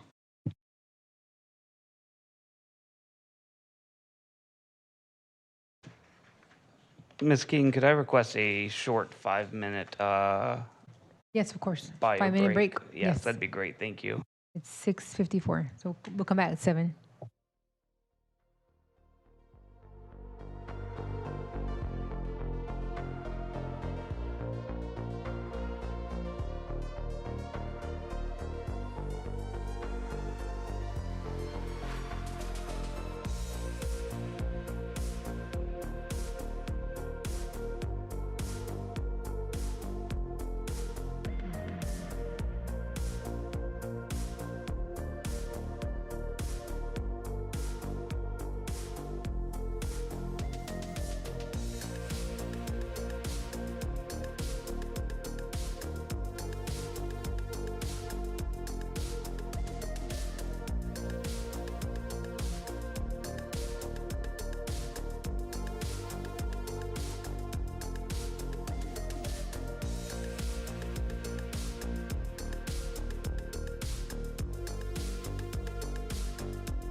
Thank you for sticking with us on a short delay. I am going to resume Planning Commission at 7:01 p.m. Madam Clerk, next item, please, which I believe is non-consent agenda item, which was moved to consent agenda item. Sorry, consent moved to non-consent for item 5E, CUP 25044. Correct. Staff, will you please give us your report? Good evening, Commissioners. Again, my name is Andrea Murillo, Assistant Planner with the Development Services Department. Today I'm presenting Agenda Item 5E, Conditional Use Permit 25-0044. The applicant, Rawling Consulting, representing Regal Entertainment Group, is seeking a conditional use permit in the MX2 zone district to allow for alcohol sales in an existing movie theater, Edwards Cinema, at the Marketplace. Edwards was originally constructed in 1997 and has an occupancy rating of 1,321 seats throughout 14 auditoriums. If land use approval is obtained tonight, the applicant will then qualify and apply for an ABC Type 41 alcohol permit, which will allow for beer and wine to be served with food. As part of the ABC's application process, the applicant is required to provide an alcohol control plan, which was provided to the city as part of our CUP application. ABC will ensure compliance with not only the applicant's alcohol control plan, but also all laws and rules governing beer and wine sales. All employees and managers 18 years and older will be required to pass the ABC Alcohol Server Certification exam within 30 days of employment. It's important to note that under the 2025 ABC Act, the state of California allows certified 18 to 21-year-olds to serve beer and wine with food, provided they were supervised by someone 21 and older. Your commission has previously approved similar requests for existing movie theaters in Bakersfield, including AMC Bakersfield 6 on California Avenue, Studio Movie Grill on Callaway Drive, and Reading Cinemas at the Valley Plaza. At this time, no public comments have been received. Staff recommends that your commission adopt the resolution and suggested findings approving conditional use permit 25-0044 with the listed conditions of approval. That concludes my presentation. Thank you. Thank you so much. The public hearing is now open. Is there anyone who wishes to speak in favor of the CUP? If so, please step to the microphone, identify yourself, and proceed. Hi, good evening. My name is Steve Rawlings. I am here on behalf of Regal Entertainment Group. I'm a consultant that's been working with them for 10 plus years, assisting them with licensing and permitting for their theaters throughout the state of California to sell alcoholic beverages. I'm here this evening to kind of maybe give you a little bit more of an insight into our operations and just the industry in general here. We obviously concur with the staff's recommendation for approval, and we also do agree to all of the conditions of approval as presented to you this evening. The alcohols in theaters actually started in about 2012. ABC had piloted this program in some very selected areas for a couple of years and then made the determination that they could craft conditions and operational conditions that would make it acceptable for ABC. So they implemented those in about 2012, and here we are 14 years later. And I would say the vast majority of all movie theaters operated by the folks like AMC, Regal, Edwards, Cinemark, Century, which are the three biggest chains here in California. The vast majority of those have been selling alcohol at their locations for many years. And there just simply hasn't been any widespread issues with the alcohol service. It's intended, and it truly is, a luxury amenity. As we all remember in the COVID days, the theaters were closed, and it took forever for them to get people to come back out. They have all invested millions into luxury recliner seats. Now we have the technology that you can pick your own seat, and they're also offering alcoholic beverages there.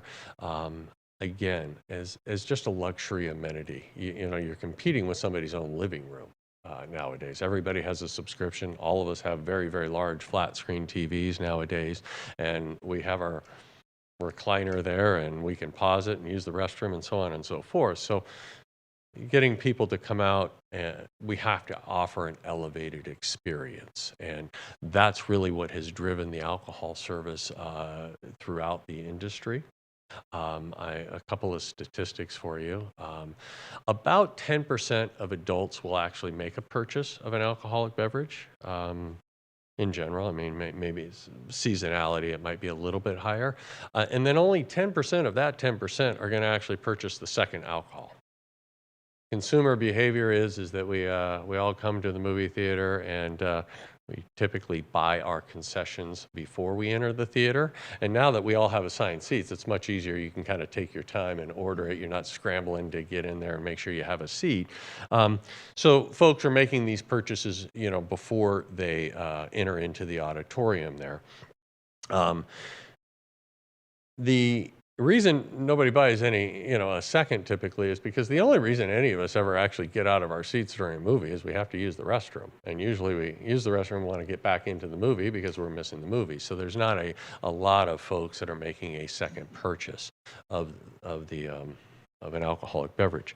There's active monitoring that goes on in all movie theaters that sell alcohol. ABC's, one of their primary conditions, by the way, ABC's issues a set of standard conditions if you're a movie theater, which mandates that there is monitoring on at least every half hour. Somebody has to go in physically and monitor the activity. And that's not just opening up the door. It's you have to, walk down to the bottom of the auditorium, look back up, walk to this side, look back up, walk up to the top, and observe. And it's not, hey, just run around here and get in and out of here in a minute. And that's the things that ABC monitors closely is, hey, we sent somebody into your theater, and boy, that person was in and out in 30 seconds. That wasn't a real, good viewing opportunity. So that's a very paramount in the industry to do that. And Regal operates. I think almost every one of our theaters has it, and we have close to 80 theaters, and we haven't had any issues with us actively monitoring what's going on in the theater. Alcohol is served at the concession counter only.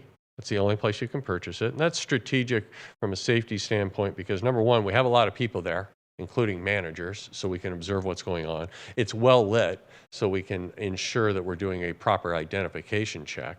And the third thing is we get an opportunity to observe the person that's ordering alcoholic beverage. Everybody has to attend a class that's either put on by ABC or it's been approved by ABC.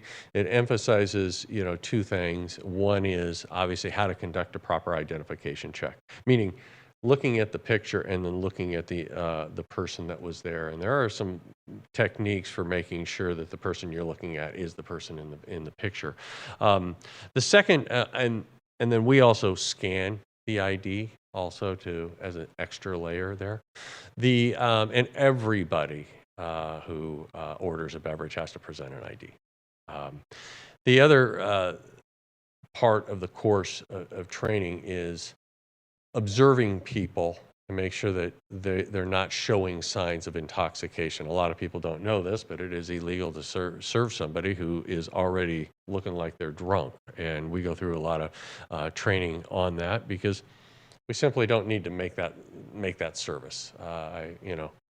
I don't know what goes on in bars, but how they get away with it, I don't know, but they're always over-serving. But in the movie theater business, that's not something that we're, at all, doing in any way, shape, or form. And again, that's why I say it's well lit up there, so you get an opportunity to see it. We've got managers and so on and so forth. And there have been times that somebody has refused service, and we'll err on the side of caution any day of the week. So those are some of the things about operationally in terms of the industry. As I mentioned earlier, the list is far shorter of theaters that are not having alcohol service at this point in time. So this particular theater here, we've enjoyed the business here, and we would just like the opportunity, like some of the other theaters in your community, to be able to offer that elevated service of offering some beer and wine. With that, I'm available for any questions that anybody might have. Thank you, Mr. Rawlings.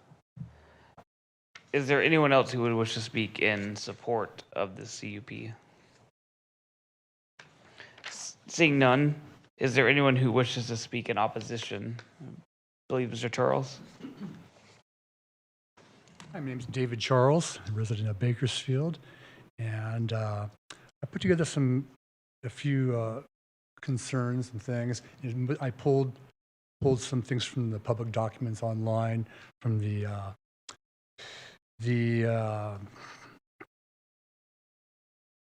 Exhibit A, conditions of approval, and also from the alcohol control, the Regal Theater alcohol control plan, and also from the original Planning Commission resolution, one of the whereas. So I pulled together a few things. I may want to make a few comments. And I've never been in a public meeting like this ever, never stood up and did this before, so bear with me. Having put these things together in the last day or two, and looking at a few things online, I was kind of saddened to find out that this is not the, I knew Studio Movie Grill served alcohol, but I didn't realize there's already about 3 or 4 others in town. That makes me feel kind of bad, because the whole purpose of my coming here is to say that I have a few comments, and one of them, the first one, is family, children, safe places, and essential services. We all grew up seeing people smoke cigarettes for years, and it was allowed almost everywhere, and then all of a sudden it's not allowed anywhere. So that's done with cigarettes for the most part. But alcohol, it was not allowed in certain places. It was never in certain places, like Disneyland, 60 years. It was a dry place, no sale or consumption until about 2019, I believe. And I know Walt Disney said he did not want to sell, contribute to the having that rowdy crowd that you get at amusement parks by selling alcohol and having the consumption on site. So he forbid it. Apparently, the new leadership feels differently. Anyway, so I just want to say my wife and I live here. We have parents of 4 adult children, grown children. We have 3 grandkids, and not opposed to people drinking, adults drinking, do whatever they do, going to bars or in their homes or restaurants and bars, all that. That's fine. But I just believe for safe places for children, and for years, movie theaters were a place where kids would go to matinees, and they'd be there when we were kids, like there was hundreds of kids on matinees, and it's like, and I don't think that many kids go anymore, but I just believe some things I want to go through here. So the Planning Commission, whereas number 7, it's bullet point number 3 reads, the proposed use is essential and desirable to the public convenience and welfare. That's a really broad statement. I thought, well, I don't know if it's essential to begin with. It hasn't been for decades to have alcohol sold in theaters. And I'm not sure it's completely desirable. And it sure isn't. It's, I don't think it's good for the general welfare of children and families to be in having alcohol sold in a mixed age environment. It seems neither essential and certainly not desirable. I believe we need to have family safe zones and buffers. I grew up in a ranching families, not here, up in Northern California.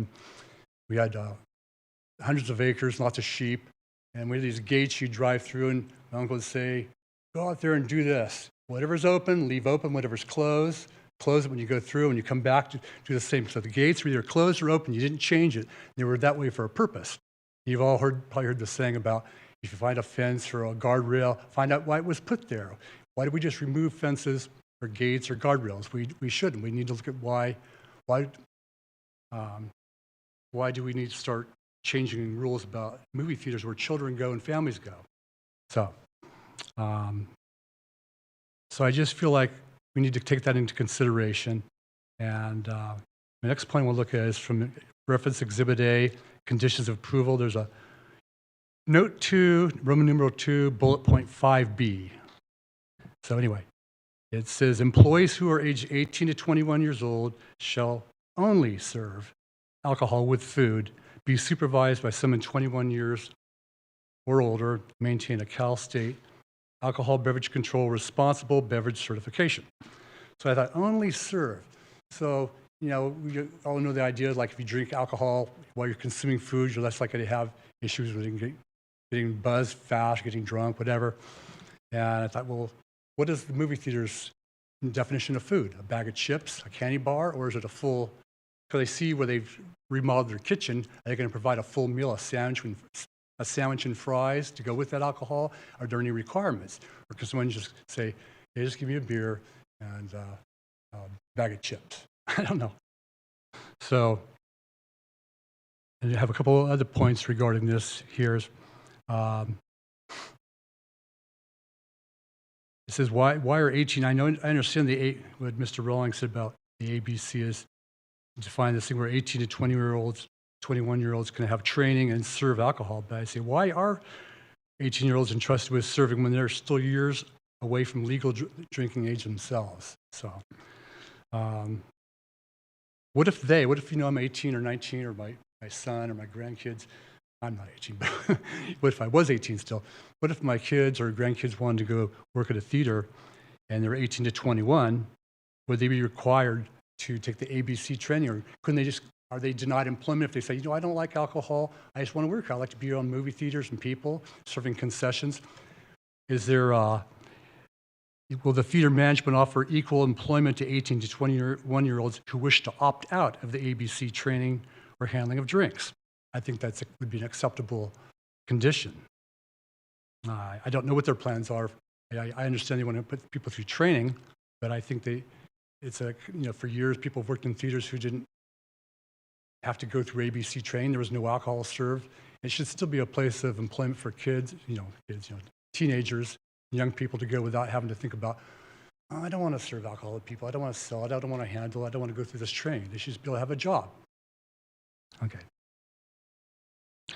And the last issue I'm bringing up is about security. This comes from the Regal Theater's alcohol control plan, and there's some of my own thoughts. Item number 10, there were a couple of things. Item number 10 says training.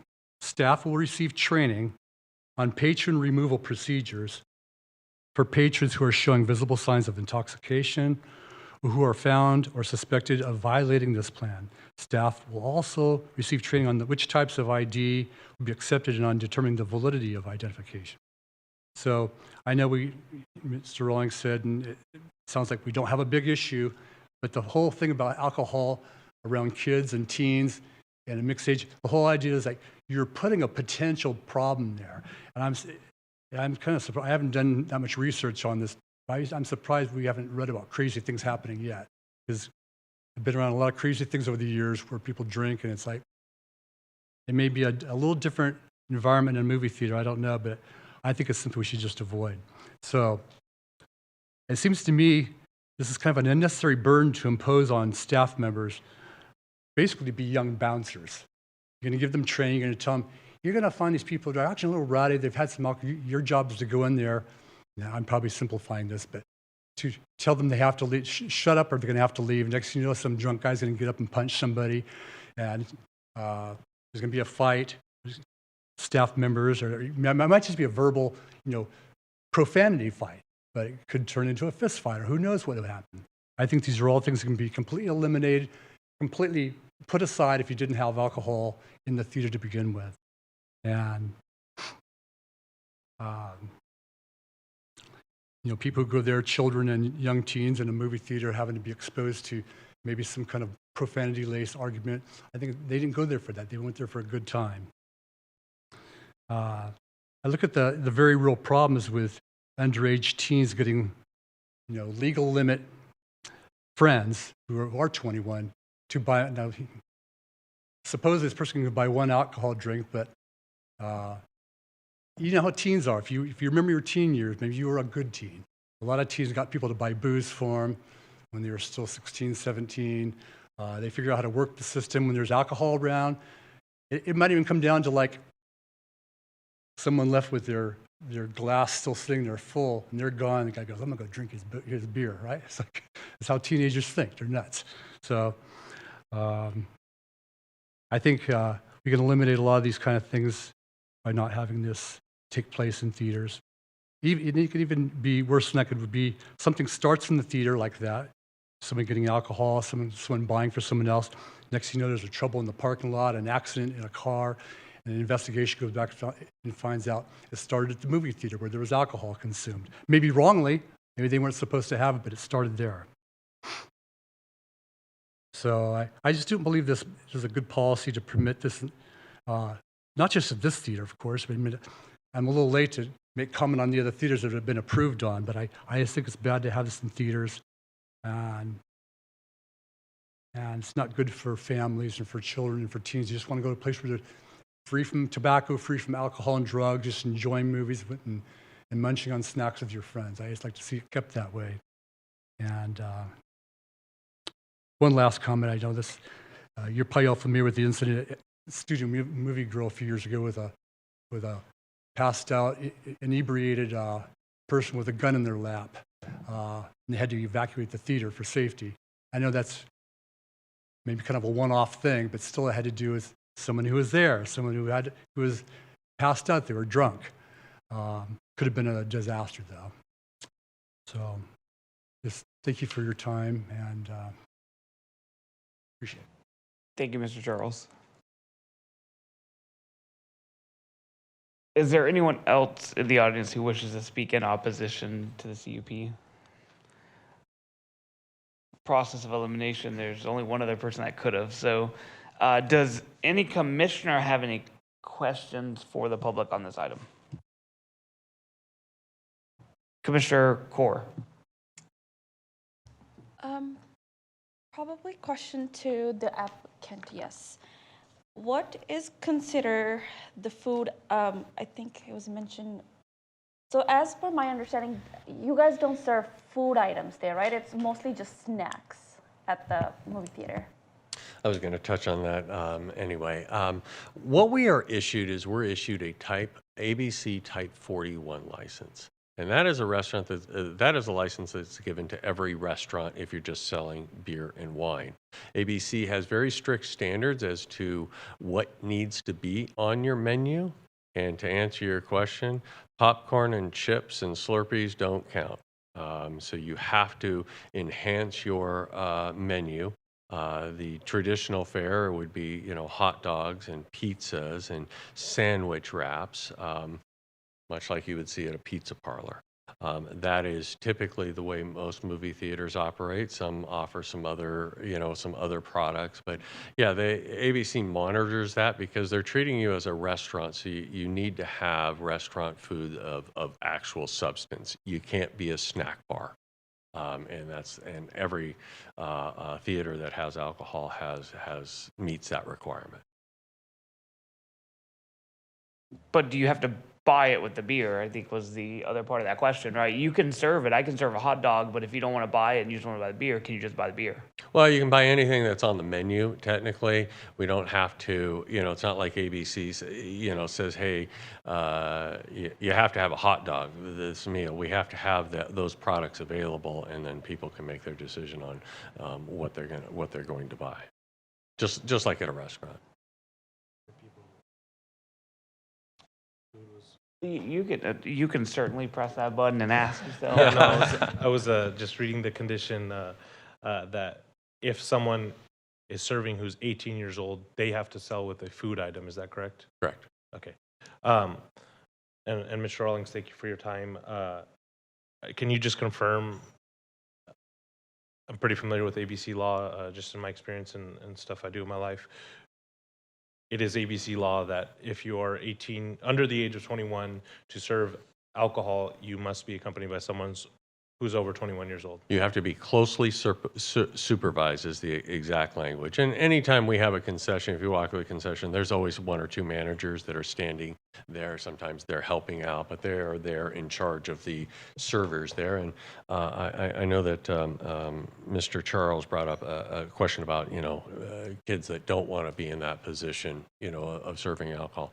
You certainly don't have to. You don't need to be trained. There's plenty of other jobs within the theater, so there's opportunities for anybody. And if being a server or working at the concession is something that you don't want to do, and you're welcome. There's a lot of other jobs at the theater. Sir, as well. at this point, you're just answering the questions. Oh, sorry. You'll have Sorry a chance about to have a rebuttal later. Okay. Yeah. And I would just like to say for the record, Mr. Charles, thank you for, you mentioned it was your first time. Thank you for providing your input. We appreciate it. I remember my first time coming up here, so I appreciate it. We hope to see you around in the next future ones. In fairness to Commissioner Martin, I should chastise you that that was a comment, not a question. So, any other questions? Seeing none, is there anyone who wishes to provide a rebuttal on this item? If so, please be prepared to step to the podium. It'll be each side's 5 minutes, starting with in favor as opposition went last. And then just give Madam Clerk, oh, she finished it before I had a chance to talk, so. Well, State your name first, please. My name is Steve Rawlings. I am a representative of Regal Theaters. I just said something a few minutes ago that should have been in rebuttal. However, I don't want to necessarily repeat that, people that want to work there are more than welcome. And obviously not everybody is a server of alcoholic beverages. Obviously, most restaurants employ a lot of people that are under the age of 21. And again, they have to be closely supervised. And we put everybody through a lot of training. And I know that Mr. Charles had mentioned something about, altercations and in our alcohol control plan. We take very seriously the behavior of people within our theater.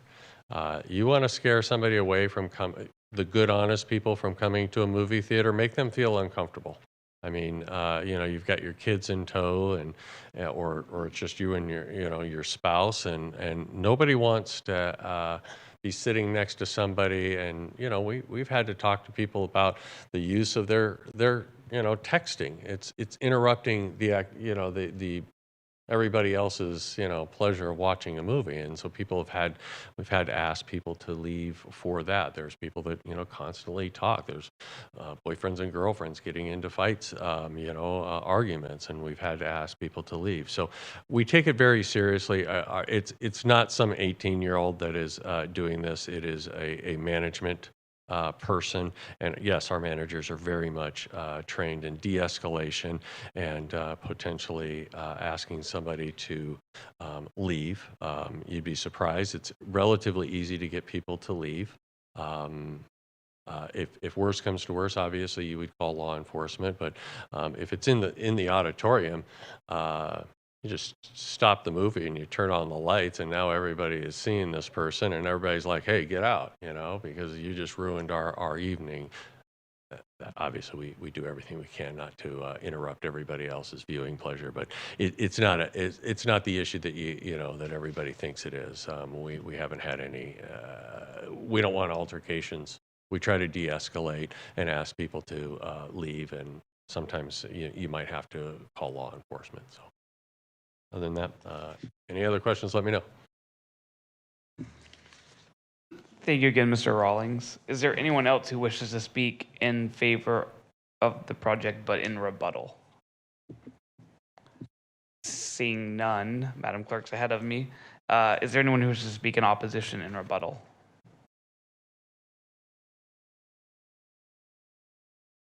Seeing none, I will now close the public hearing and return it to the commission for comment and action. Commissioner Brand Oliver showed up first, and then Commissioner Martin. Mr. Charles, I just want to personally apologize to you for causing you to have such a long evening. You didn't know what's going to happen here. I didn't either. And I just do really, really, really appreciate you. I know. I'm so sorry. I'm so sorry. But I really listened to everything you said. I too am shocked that that all the other, not all maybe, but several other theaters. I truly thought it was Studio Movie Grill also. I've only been a member of the Planning Commission for a little over a year, and so I wasn't able to vote on those conditional use permits. And unlike the previous application that we were talking about, where there's certain parameters that we vote on, the conditional use permit is one that definitely this commission gets a lot of flexibility with in our listening to the community on their concerns and things, because it is conditional. So we get to set those conditions. So I appreciate everything you said. I listened to it. My main only concern I want to bring up to the other commissioners is the location is a tough location. There are, a few years ago, I had a BPD officer tell me that 9000 Ming Avenue was the most called upon address in the entire city for issues, for loitering, for, and most all of it was kid related, and you're going to put alcohol in a children's environment. It's a tough one. Definitely making me have second thoughts about this. Thank you, Commissioner Brent Oliver. Commissioner Morton? Thank you, Mr. Chairman. Yeah, I want to thank you as well, Charles. It's not easy to come up to the dais and come passionately and speak when you're passionate about something. And, this is an interesting one because COVID really did hurt our theaters, hurt our business. And, we have it at Studio Movie Grill. They have it, at the mall there. And it seems like I imagine that we probably had alcohol at movie theaters in the 1800s, maybe early 1900s. I don't know when it changed, and now we're kind of back. But I think ABC does a pretty good job of, they're pretty restrictive on folks. And they do monitor and watch that pretty closely. I've dealt with them as well in previous work. So if it can help the movie theater stay afloat to get more people out. And I want to thank the consultant as well, Mr. Rawlings, for the 10% of 10% gets the second drink. I don't know if that's Bakersfield stats, but if that is, no, that's good stat because it's not that many people going back. So they're not going to the movie theater and, getting drunk by and large. So anyway, I'm in favor of that. And I will motion when everyone's done with comments in support of staff's recommendation. Thank you, Commissioner Martin. I also, Mr. Charles, I would like to first off say thank you for sticking around. It normally doesn't go this long. I would like to say that, by right of kind of this commission, I don't see any reason why we wouldn't approve this project. We do it for others. I would like to say kind of morally, I'm a little bit with you on, I grew up a Southern Baptist, so my opinion on alcohol depends on if there are other Southern Baptists around. But generally speaking, it does suck to kind of, I lament the loss of family-safe areas that don't incorporate alcohol. And it's not just theaters, and there's no offense to this application. It is not something Bakersfield specific. I was drinking at the Alamo Draft House in 2014, so it's been a normal thing for a long time. But it's a bummer that there are less and less family-friendly places to go. You can't really go to a T-ball game anymore without seeing coolers of alcohol. So I do agree with you there that is kind of awful, but I just don't know if there's anything on this that would be against it. There's nothing that would not support an approval. I just would say for the applicant that this area, I don't see the same as Studio Movie Grill as the theaters at Valley Plaza. I think this location specifically is unique because it has the potential to become a criminal spot or a crime higher spot because of alcohol use. Now, that's not to say there's already there's already restaurants there that serve alcohol. You can get it at Just Wing It. You can get it at Chef's Choice Noodle Bar. So it's not that the theater may introduce it. I would just caution that those restaurants, you're definitely ordering food to go to, right? If I go to Just Wing It, I'm going to get wings. If I go to Chef's Choice, I'm going to they have a really good salmon there. But if I'm going to a movie theater, and I'm not obligated to buy a food item, but I am allowed to buy alcohol items, there is a propensity that someone could sit around for a couple of hours or, longer, have multiple beers, and contribute to the area. So it's nothing against this application. I think we all support this application itself, but I hope that the city is tracking crime stats before and after, not to punish the applicant, but that is part of the CUP, is if there is an increase in crime, if it does lead to more service calls, if it does, God help, lead to issues with our citizens, I hope that this does come back before the CUP or before the commission to discuss. And if it doesn't, more power to us because it seems like it went successful. So I think I will hear Commissioner Martin's motion now.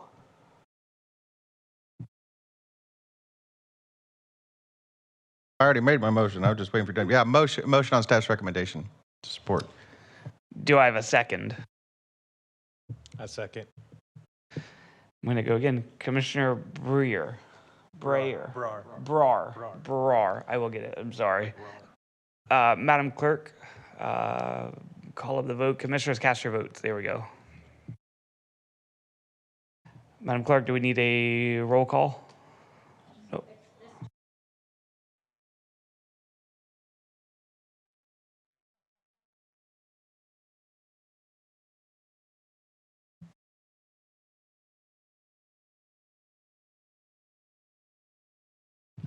Motion passes with Vice Chair Biddle and Commissioner Cater absent.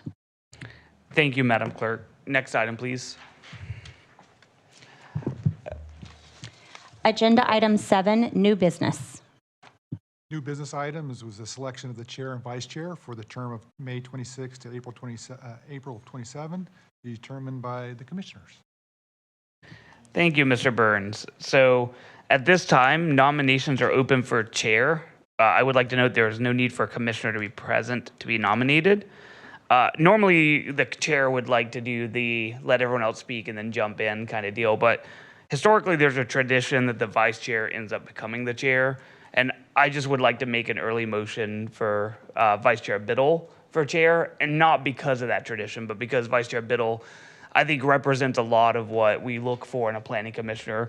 Very active in the community, a business owner, a defiant business owner who I think has the last remaining front to their business still facing the highway. So I think it would be great under Chair Biddle. I am certain she would accept if she were here, so I just wanted to make that nomination. Are there any other nominations, though? I'll second Commissioner Biddle for chair, unless there's...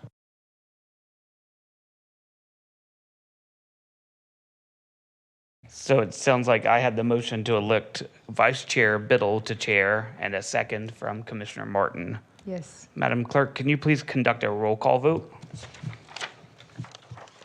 Chair Strickland, Yes. Commissioner Brandt Oliver, Yes. Commissioner Core, Commissioner Martin, Yes. Commissioner Brar. Yes. Motion passes with Vice Chair, now Chair Biddle, and Commissioner Cater absent. And then we can chastise her next week for not being here. Okay, with that being done, nominations are now open for a vice chair. Again, there is no need for a commissioner to be physically present to be nominated. I will open this up if there are any nominations. I would like to nominate Commissioner Martin. Thank you, Ms. Core. Are there any other nominations? I have a question. It's just because I'm. Sure. Is it past practice that it changes every year? Or are there commissioners that just stay on and? No, it can be anyone. It could be either Yes, or. It could correct. stay, I mean, but Yes. typically it's been changing every year for the past Well, years. you nominate a chair and vice chair every year. So Okay. every Yeah, you nominate a new one every year. Nobody but just says status quo. And no, it yeah, could okay. be. It could be. Hey, we wanted Commissioner Strickland again, and or Okay. Chair Oh, it could- Strickland, okay. and that would be the nomination. But as of tonight, I'm off unless renominated or reelected. You. I would like to make a secondary nomination for this. Okay. So my nomination was going to be for Commissioner Core. Commissioner Core, you've been on the commission as long as I have. I think that it's not a length of service based effort by no means. I think I became vice chair after 3 months, but I do think it is a contribution, right? You're here every commission meeting. You ask poignant questions that are directly to, in my opinion, usually on the side of the opposition or the applicants, to make sure that we're doing the right process. So that would actually be my nomination, if you would accept that nomination. I'll accept. Thank you, Commissioner Core. So we have 2 potential nominations. Right, we would need a second or additional motions, and we can, Well, typically when you have more than one motion on the table, the last motion goes first. Well, there's just no limit to this. It says, are there other nominations? You didn't put a table in here saying up till 2. No. What I'm saying is that, if there could be more than Oh, one. I see, But I just see, the I last see. motion goes first. I see. It's late. So does that mean if there are no other nominations, we then just go into voting for? Correct. We vote for for Commissioner Core Core. first. Got it. And if she has the votes, she has the votes. And if she doesn't, we move on to Commissioner Martin. Understood. Can you vote for yourself? Yes. Yeah, I was wondering. And you don't need a second for the motion to go to a vote? Yes, we do. We don't have a second for either. So We haven't voted yet. We just did the nominations. So okay, but why would we go to vote if we don't have a second? So we still have to vote on the last motion though, because that's the order that the Robert Rules of Order requires, that the last vote goes first, or the last nomination in this case. So if the last person was Commissioner Core, we need a motion and a second. I was going to second Mr. Martin, but I can't do that, is what I'm saying. Correct? Because we're just voting on whether. We're voting on Core first. Okay. Please don't take offense. Right, yes. So do we have a motion for Core? I don't know what we have. It sounded like we had a nomination for Martin and no second. We had a nomination from Core and at the time no second, and that's where we sit. Well, We the had no nominations seconded. don't require the second. It's the vote for the motion itself. The Understood. nomination only requires that the person accepts the nomination. Sorry. So what's the readout then? Is the motion to elect So the Commissioner? second nomination was Core, right? Got it. So now, do we have a motion for Core as vice chair? That would be my motion. Okay, and then do we have a second?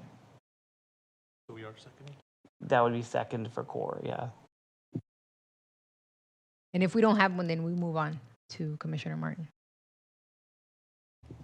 Then no second is made. So no second for, okay. So then we move on now to Commissioner Martin. Do we have a motion?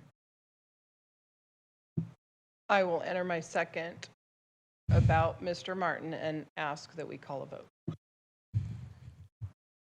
So the motion for Commissioner Martin was from Core, okay? Okay, and then the second was for Commissioner Oliver. Okay. So now you can vote. Madam Clerk, will you please conduct a roll call vote?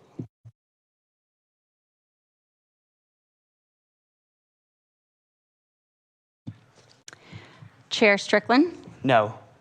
Vice Chair, Commissioner Oliver, Yes. Grant Oliver, sorry. Commissioner Core, Yes. Commissioner Martin, Yes. Commissioner Brar. Yes. Motion passes with Chair Biddle and Commissioner Cater absent. Madam Clerk, next item, please.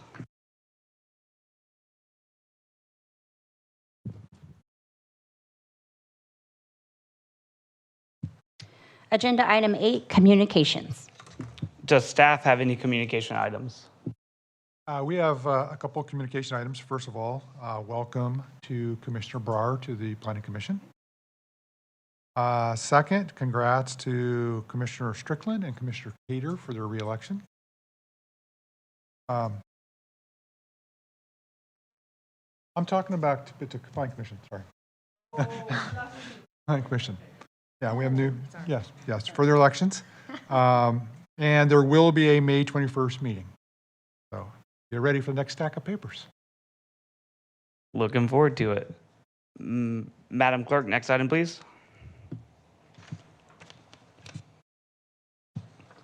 Agenda item 9, commissioner comments.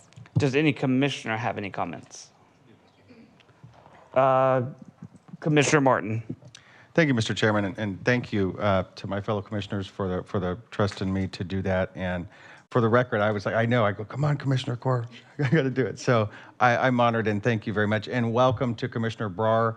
I know him to be an incredible guy in business and development in our community. I think he's going to bring a wide variety of expertise that deals with planning. So looking forward to serving with you, and welcome aboard. Thank you, guys. Thank you. And I would just like to say I appreciated the last year as commissioner and year before that as, chair, and year before that as vice chair. Larry Coman nominated me, and his nomination was coming up to me and saying, "Hey, we're going to make you vice chair." So I appreciate that that process was as smooth as it was.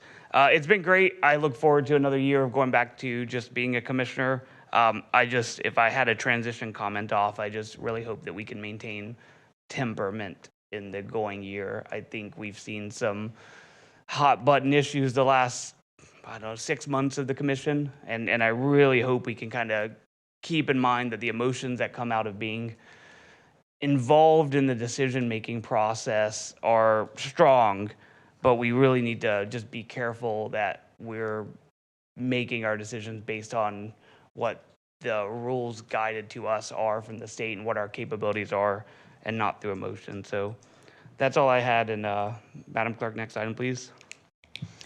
Agenda item 10, adjournment.